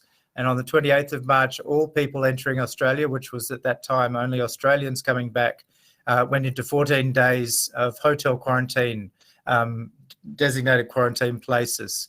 There was an extensive lockdown, particularly in our cities right across Australia, and then we showed very good response to that first wave. Unfortunately, we had a breach of quarantine in one of our states, the state of Victoria, and for the past almost 4 months, there has been a wave of activity almost exclusively in that state, almost exclusively in the major city of Melbourne. This was a much older cohort with a lot of people from residential aged care facilities, and so the mortality rate in that elderly population was higher. The lockdown was much more severe, and it's only just in the last week or two started to be released from Melbourne. But I can tell you the good news is in the last 10 days, there have been no community-acquired cases in Melbourne.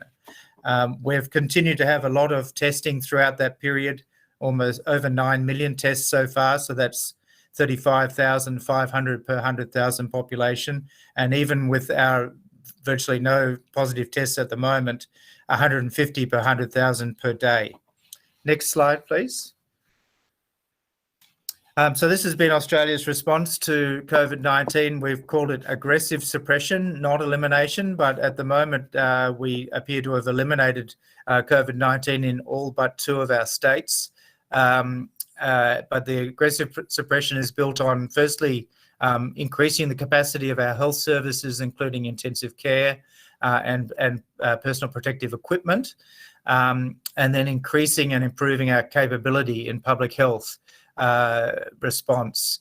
So testing, tracing, isolation and outbreak management. The closure of the international borders, as I've mentioned, they still remain essentially shut. And at times, in various places where the outbreak has got further out of control, the restrictions on movement and mixing to the point in Melbourne where people, there was a national curfew, a curfew in that at night time in that city for the first time, I think, ever in Australia.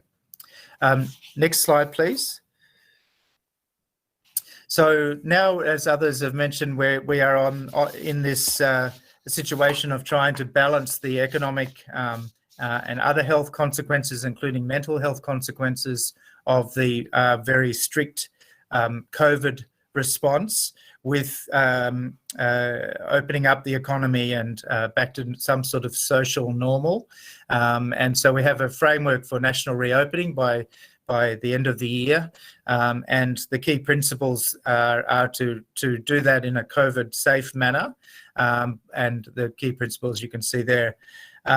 But essentially, we're reinforcing public health capacity to a great extent, particularly increasing measurable performance measures for both for testing time, also the tracing and isolation components, reinforcing quarantine measures, and particularly very rapid response to outbreaks as they occur.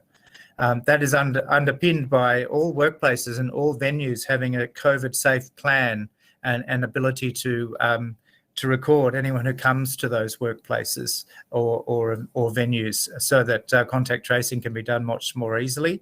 Baseline restrictions on mixing. So there are some large events, for example, that are still restricted, but most states are going back to some sort of normality now. And finally, the standard personal behaviours of good hygiene, cough etiquette, and social distancing.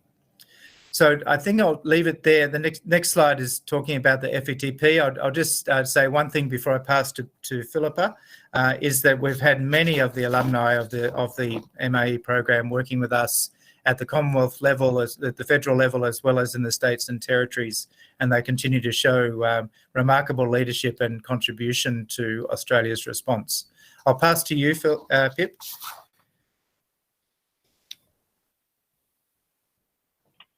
Terrific. Thanks, Paul. And thank you to TEPHINET, SAFETYNET for the opportunity to share how the Australian FETP has been contributing to the COVID response in Australia. My name's Philippa Binns and I'm currently acting MAE program convener while our director and convener are off on secondment to the government for the response.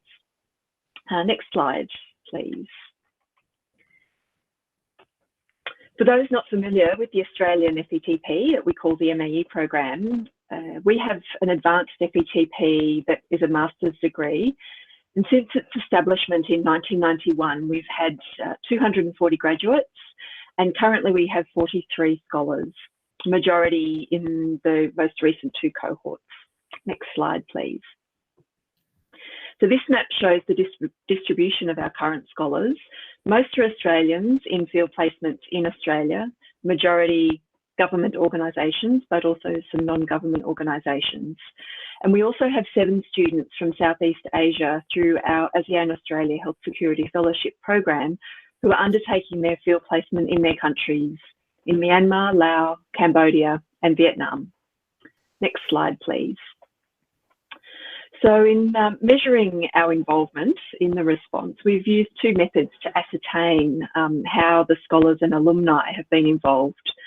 We've administered a survey between July and October this year, and also through a lot of information sharing within our strong scholar and alumni network. Next slide, please. The Scholar and Alumni Survey was a voluntary self-administered online survey in REDCap distributed via the networks, and the topics of inquiry were broad-based based on the TEPHINET survey that they kindly shared with us. Next slide, please. We had 66 respondents and everyone who responded had some involvement in the COVID-19 response. 89% are involved in the Australian response, the majority in government departments, and 23 reported that they had left their usual job temporarily to contribute to the response. And there were 7 who indicated they were involved in a response outside Australia. Next slide, please. So in combining the information from the survey and information through our networks, we have overwhelmingly, we can see that the field EPI workforce trained through the MAE is contributing through operational and policy activities at both the jurisdictional, national and international level. So within the Australian government, as Paul has said, alumni and students have been in the National Incident Room and other areas within the Department of Health, advising on control strategies, containment, social distancing, community engagement, health system strengthening and surveillance. Being a federation, we also have specific state and territory responses, and our scholars and alumni have been active in the Public Health Emergency Operations Centres throughout the country in various roles, leading cluster and outbreak investigations, providing reporting and analyses, and input into policy guidelines, revision of case investigation, contact tracing data collection forms, fact sheets, and establishing databases. Next slide, please. Our ASEAN students have also been involved in their local responses, especially initially in relation to contact tracing in the field, and also training contact tracers. Next slide, please. Some alumni have been part of the Australian Medical Assistance Team, known as AUSMAT, involved with the first repatriations and quarantine of people that came from Wuhan and the Diamond Princess cruise ship, and also with deployments to PNG and the aged care outbreaks in Victoria. We've also had alumni working with WHO at Wipro and other country offices. Next slide, please. And this is a lovely photo demonstrating a reunion of some graduates with a scholar who were working as staff and consultants at Wipro in Manila. Next slide, please. So looking more locally, our alumni have played important roles in preparing our First Nations community and primary healthcare sector. Next slide, please. Using their expertise and connections to community, the alumni have contributed to rapidly developing and delivering a series of culturally appropriate trainings to assist preparations with our Indigenous communities. And they've also provided input and leadership for the development of evidence-based guidelines for primary care. Next slide, please. In fact, training and education has been a key activity that alumni, scholars, and the MAU faculty have undertaken across a broad range of sectors. One area that we've been particularly active in is training the surge capacity for contact tracing, both within our Australian jurisdictions, but also with other networks. Next slide, please. So staff and alumni have developed a training package to upskill surge workforce required for contact tracing, initially within our capital of Canberra. This package has been rolled out in other jurisdictions and also shared with Health Direct, but also and other international partners such as GOAN, MSF, and the European Centre for Disease Control. Supported by TEPHINET and working with Public Health Agency of Canada, further e-learning modules that focus on an aspect that is sometimes forgotten, maybe more so in Australia than in your countries, in relation to contact tracing, around understanding social determinants and culture and mental health and well-being have been developed. These are now hosted on the GOAN website and are going to be translated into other languages. Finally, many scholars and alumni are also making an impact through operational and translational research. Sorry, next slide, please. As well as formal and informal public health messaging and commentary. Next slide, please. So we've had publications in some high impact journals and also contributing to local reporting. And many alumni, our previous director, Paul Kelly, now acting Chief Medical Officer, have become familiar faces in the media, reaching a wide range of audiences. So next slide. So in conclusion, I think this quote from one of the survey participants nicely summarises the contribution MAE in Australia has made to the response here and regionally. So it's really highlighted the critical need for field epi workforce, and the almost 30-year history of the MAE in Australia has contributed expertise and enabled the surge capacity required, both within Australia and the region. Thank you. And next slide is some acknowledgements. All right. Thanks, Peep. Okay, so and you're right. I mean, all of the countries, I guess, if they haven't realized it, that the field epidemiologists are the national treasures. Okay, so we have time only for one question to Professor Kelly. Fadsila wants to know, how is the public response to wearing masks? Hi, Fadsila. Lovely to hear from you again. So for masks, it's been very interesting. In Victoria, in Melbourne in particular, it is compulsory. If you leave the house, you must wear a mask. That's the only state that is actually happening. But in Sydney, for example, there's been several small outbreaks throughout this period of the second wave. And mask wearing is actually quite common, even though it is not mandated. It is strongly encouraged. So particularly on public transport or other crowded places, if you travel to Sydney, you'll see many people wearing a mask. It was surprising to me that Australians would wear masks. It's not a part of our culture normally for most Australians. And so, but it's been taken up by many. But only mandated in Melbourne and other parts of Victoria at the moment. Thank you. Thank you. So a round of applause for Australia. And that wraps up our formal COVID country presentations. We do have one 5-minute presentation, and we would like to call it like a late breaker or an update from Japan. So may I call now on Dr. Tomohiko Okai to give us an update on the COVID situation in Japan. Go ahead, Dr. Okai.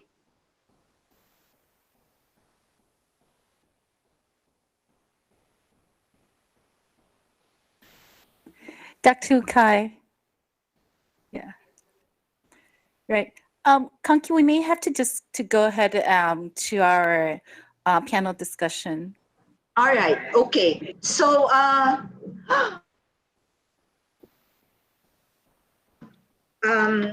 we now come to the panel discussion, which is actually for me. Since this morning, we have been talking about the epidemiology in each country. It's about time we look at another perspective amidst in this pandemic. And we have actually invited 3 experts from 3 different disciplines. And so may I ask them to give us their thoughts, you know. I will begin with, let me introduce all 3 of them, and then all 3 of them will talk. I'm sorry, let me go back. Let me introduce each one, and each one of them will talk for 10 to 15 minutes, you know, after my introduction. The first one will be Dr. Orville Jose C. Solon, who is the professor and dean at the University of the Philippines School of Economics. He has extensive experience in the collection and analysis of data, including the USNIH-funded Quality Improvement Demonstration Study. Okay.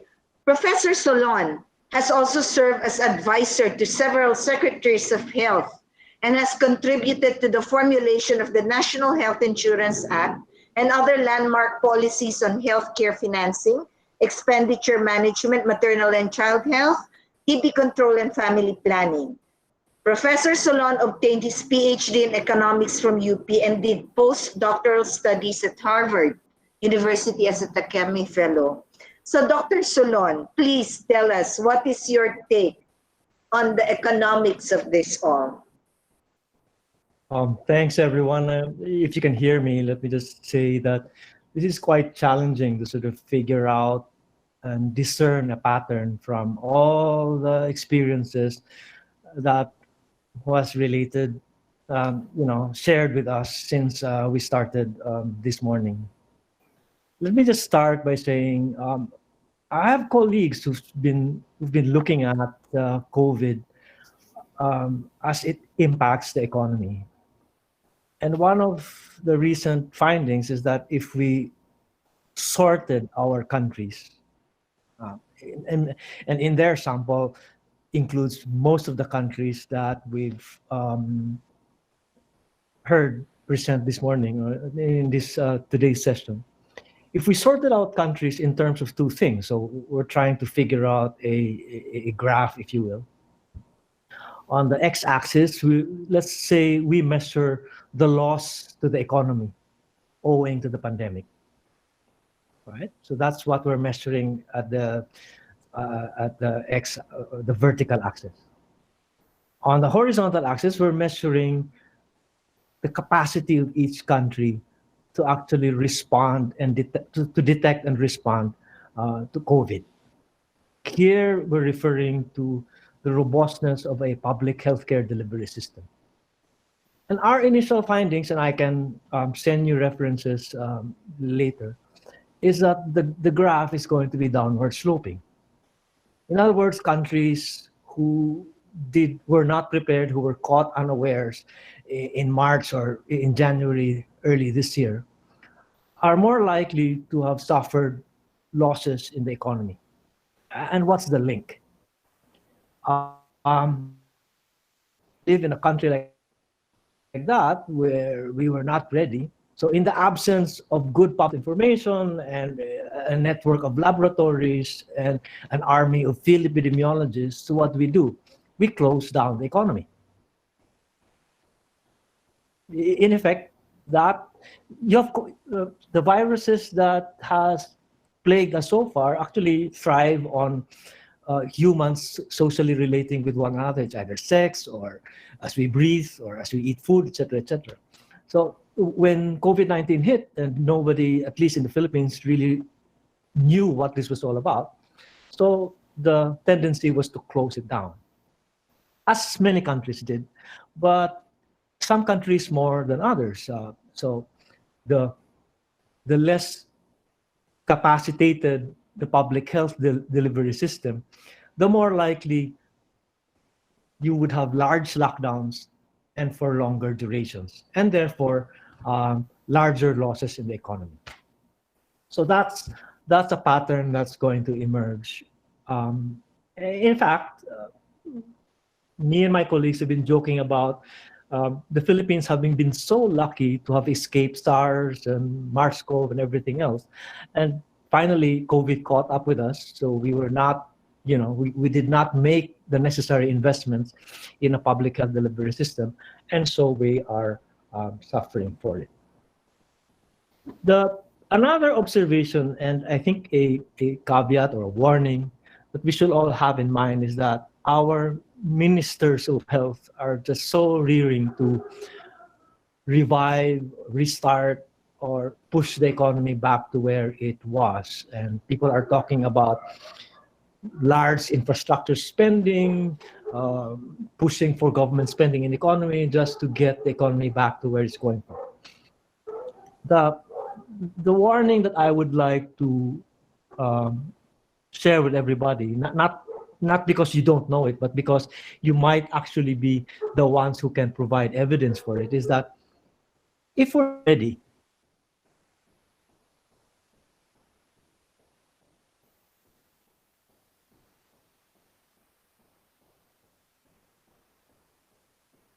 counterproductive, second wave or third, if you will. Right? The challenge, of course, for us, for you in epidemiology and in public health, is to be able to distinguish between two types of healthcare that our countries need. One is, of course, personal healthcare. We talk about hospitals, beds, ICUs, specialists who deal with individual patients and take care of them and hope they recover.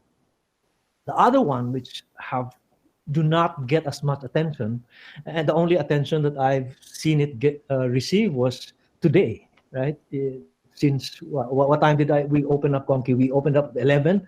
We're now at almost 3 o'clock, and so it's been quite a number of hours, and that's the only time I've heard public health specialists, field epidemiologists, actually talk about their contribution and everything. So that I like the way our colleague from Australia sort of juxtaposed personal healthcare services versus public healthcare services.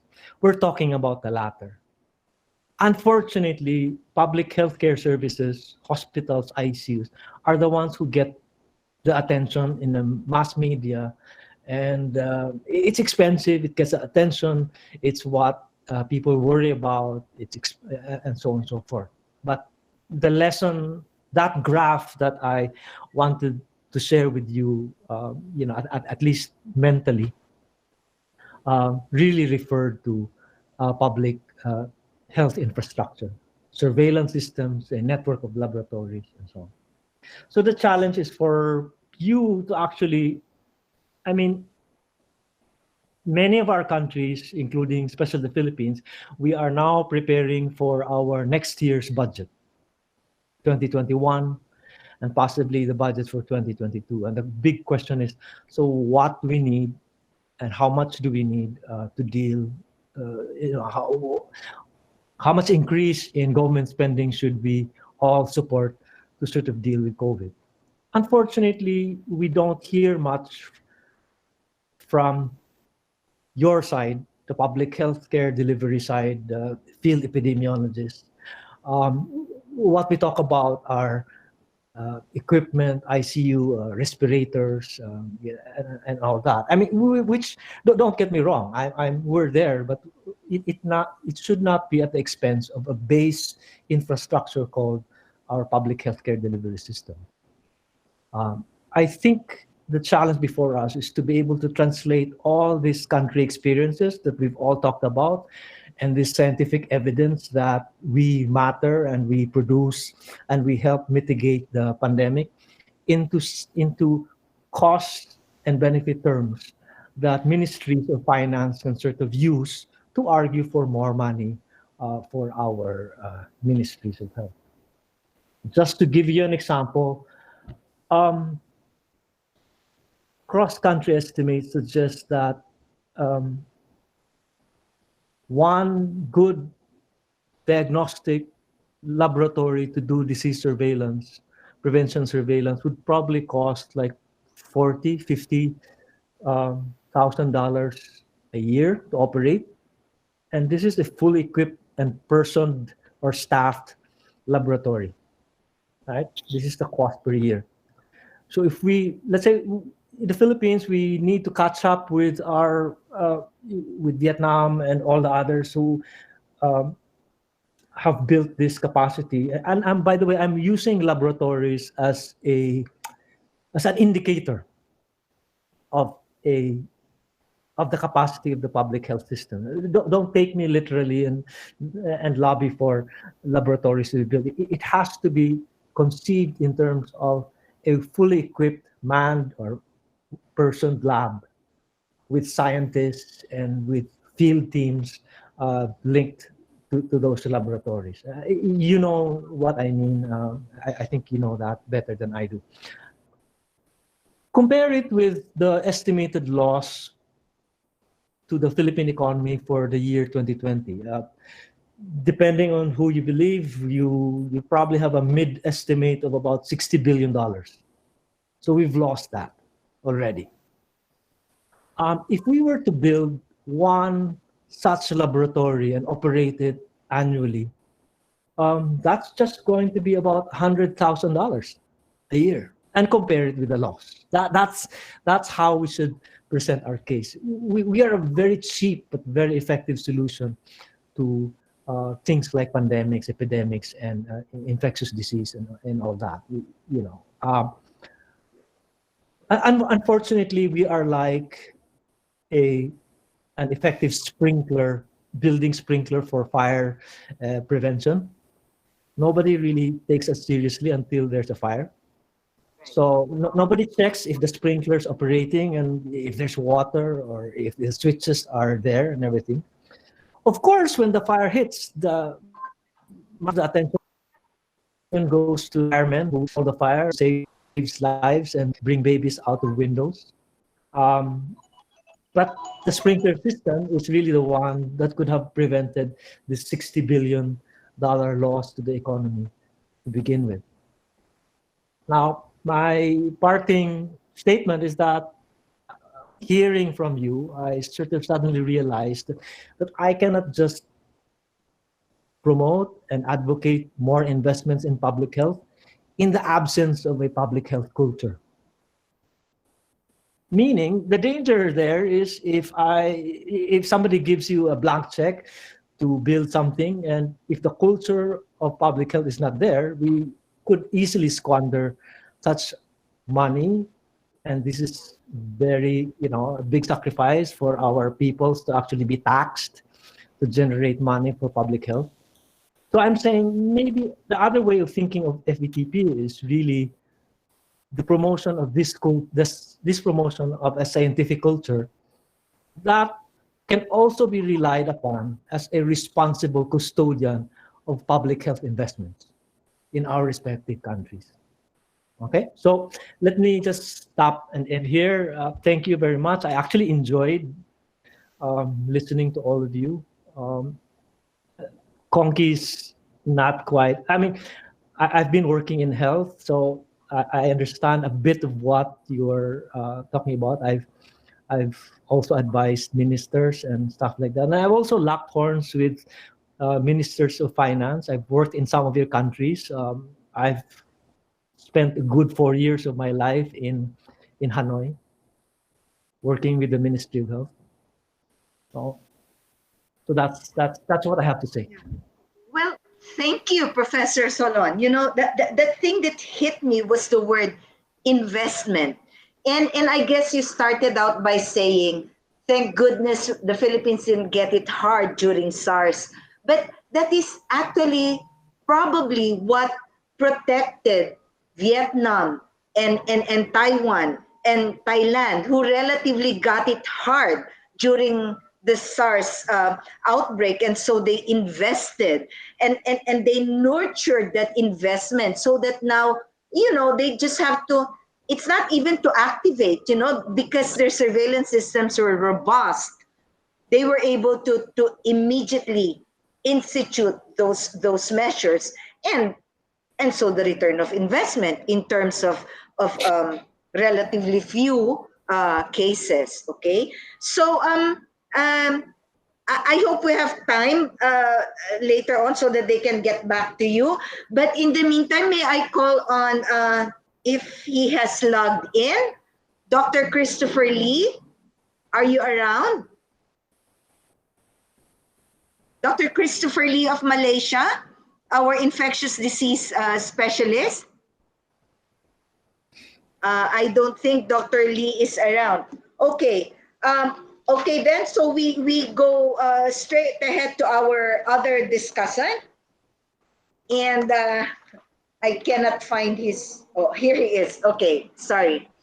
So, ladies and gentlemen, let us please welcome Dr. Daniel Fu Chang Tsai, who is a family physician and bioethicist. He earned his PhD in bioethics from the University of Manchester in UK and has been working in the field of bioethics and clinical ethics since then. You know, he was the convener of medical education discipline under the Ministry of Science and Technology.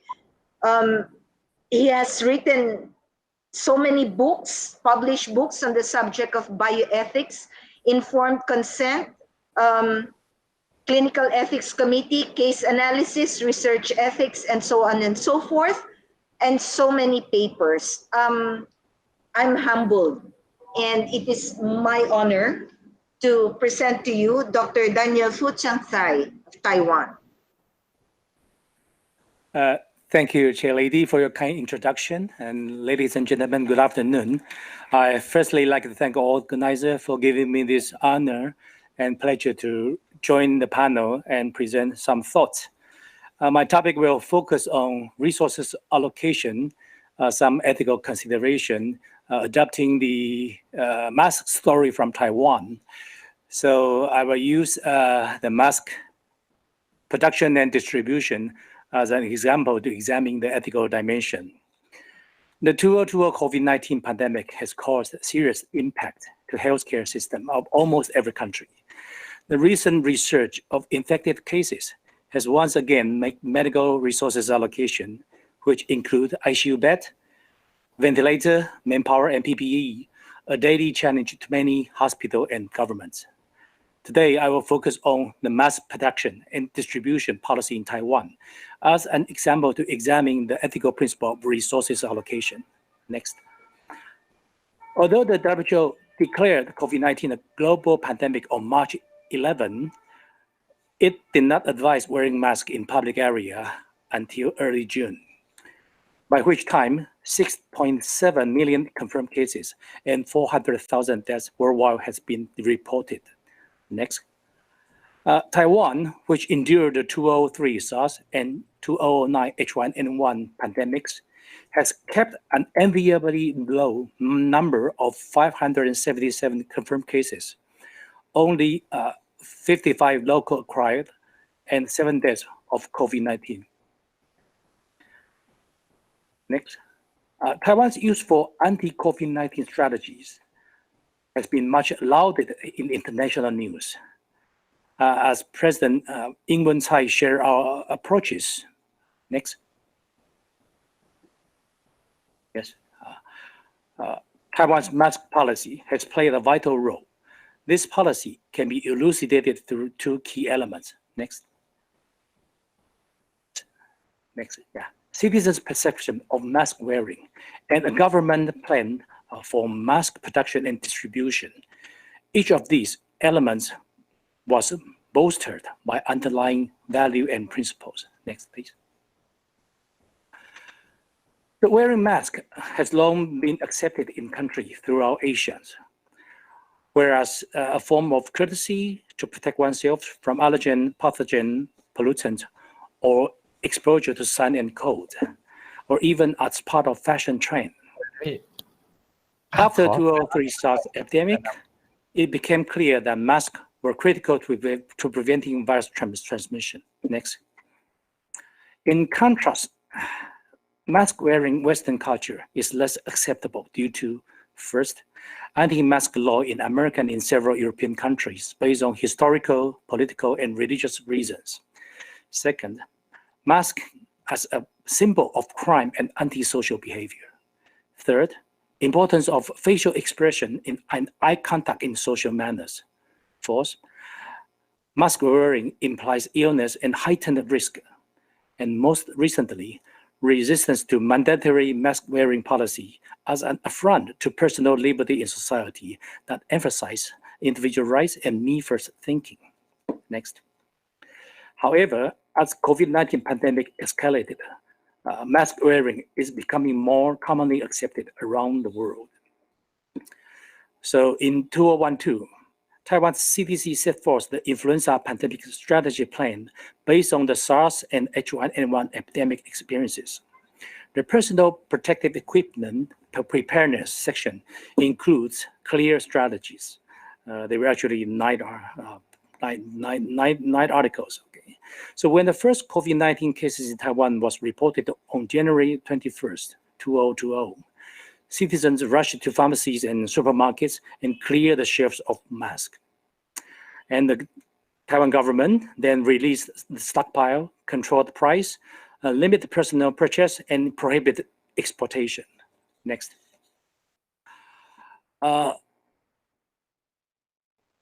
Shortly after the outbreak began, a national mask team was assembled and 92 protection lines were created within weeks.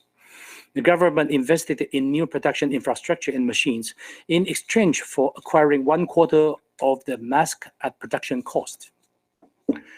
And distributing masks in a timely, orderly, and fair manner poses a challenge for any society. The Taiwan government created a mask rationing plan by ID authentication based on the National Health Insurance System and mobilized 6,500 pharmacies to help with mask distribution in early February. Next. The tax filing system was transformed into a mobile app that allowed 4 million people to use their smartphones to order masks. And the personal national insurance RT card was also instrumental, not only in helping clinical care provider detail each patient's travel history, but also in enabling citizens to register and purchase their allotted shared mask. Next. So we can see that you also need some legal adjustment to empower, to endorse these kind of policies. So we see that in criminal code and also in Communicable Disease Control Act has been amended by the legislative department. Next. And after there were enough production, mask has been as part of the humanitarian aid in supporting many other countries. Next. So we see that with US, the protective clothing for coronavirus arrives in Taiwan. So they actually mutual support, providing what each other needs in this kind of exchange. Next. And then there was strategy trying to provide a mask to different area, different countries. Next. So now we come to some reflection on the allocation principles. Scarcity in supply gives rise to ethical challenge in the distribution of precious resources such as masks. Taiwan's mask distribution policy may be understood by applying the resources allocation principle proposed by literatures. For example, there were 4 ethical value and 8 allocation principles. Next. So what happened in Taiwan in terms of our different strategy and different time for allocation the mask? First come, first served principles. Before the mask rationing plan by ID authentication was enacted, the government released mask reserve to convenience stores for citizens to buy 3 masks per person per visit. So you must queue at the convenience store based on the first come, first served rules. And second, masks were given firstly to healthcare workers, emphasizing intensive care medical personnel, most critical to fighting the pandemic. So they bear important instrumental values. So this is the rule. And then after supplying masks to healthcare workers, patient with underlying condition and their caregiving family could register and acquire mask from the hospital. So this is based on the rule of sick is first. So we must take care of the vulnerable group in our societies. And then next, in the early phase of the rationing plan, when mask production was still insufficient, only 2 masks were allowed per person per week. So increasing the number of people with access to mask. So by this rule, we are trying to increase the number of lives could be saved as much as possible. Then the next, with the launch of the second version of MRPID, a lottery system was established to address the possibility that online mask order would exceed the supply. But fortunately, the number of online orders was relatively low and the lottery became unnecessary. So this is based on the rule of lotteries. Okay. And finally, due to the shortage and based on the principle of self-preservation, mass exportation was prohibited on January 24th. But by April, when the national mask team has produced enough masks, Taiwan began to donate masks to other countries. I think the last strategy actually quite chimed with the Confucian value. Okay, you take care with your families, the elder and young in your family, and then you extend that love to other members in the society. So next, so I come to some conclusion. The cost of mask is low, if not being hoarded or overpriced. But it holds tremendous value when it helps prevent transmission of a deadly virus. Such a valuable commodity is an important social good, and the fair distribution of which cannot be achieved by a free market economy. Thus, its allocation via governmental policy demands legal authority and ethical scrutiny. So indeed, the Taiwan experiences with mask offers an effective and ethically plausible model. And I hope you find this story of mask from Taiwan useful and also interesting for you. Next, thank you for your kind attention. Thank you, Dr. Chai. That was really eye-opening, when we say the lowly mask. But it's not lowly at all, considering that it really was able to prevent and will prevent cases. I do have one comment though. For me, when supply is finite, or not enough, if you will, ethics always come to mind. How to prioritize.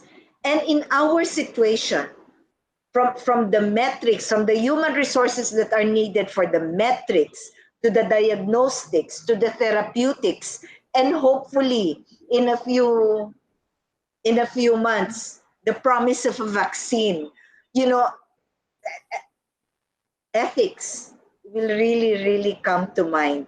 So for me, it's good that you focus us on, there is this resource allocation principles, and it's up probably to the governments.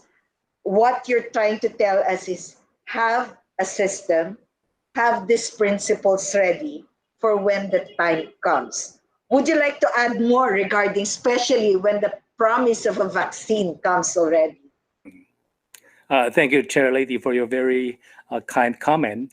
And I think mask story from Taiwan is actually, I think we are lucky to have this good framework and also the preparedness based on the previous experiences. But just like you have indicated, I think there are very severe challenge faced with many hospital staff, not only in the current or past very difficult dilemma in resources allocation of intensive care medical resources.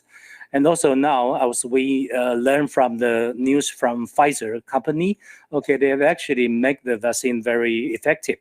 And then, of course, we will face with the vaccine distribution, either from an international scale and also from a domestic, even the institutional scale. So yes, I know that there are many research, many specialists, experts working on policy regarding the not only the vaccine, but also the intensive care of resources allocation principle and framework. So yeah, I think this is surely a very worthwhile topic for our region to have more discussion. So there were already some guidelines proposed, okay? But then you also see the controversy from different value, different mindset, even different ethical principle. So yes, I believe it is in this kind of immediate and urgent challenge that actually make the discussion in ethics flourish in this regard. Thank you. Thank you. Thank you so much, Dr. Chai. What a wonderful take-home message for all of us. Okay, and so with that, thank you. We wrap up the first day of what I think is a successful start of our first ever video conference. I turn over to Angela. Thank you, Conky. I think that's the end of our day, and I hope to see everybody back here tomorrow at the same time. Thank you very much. Bye-bye.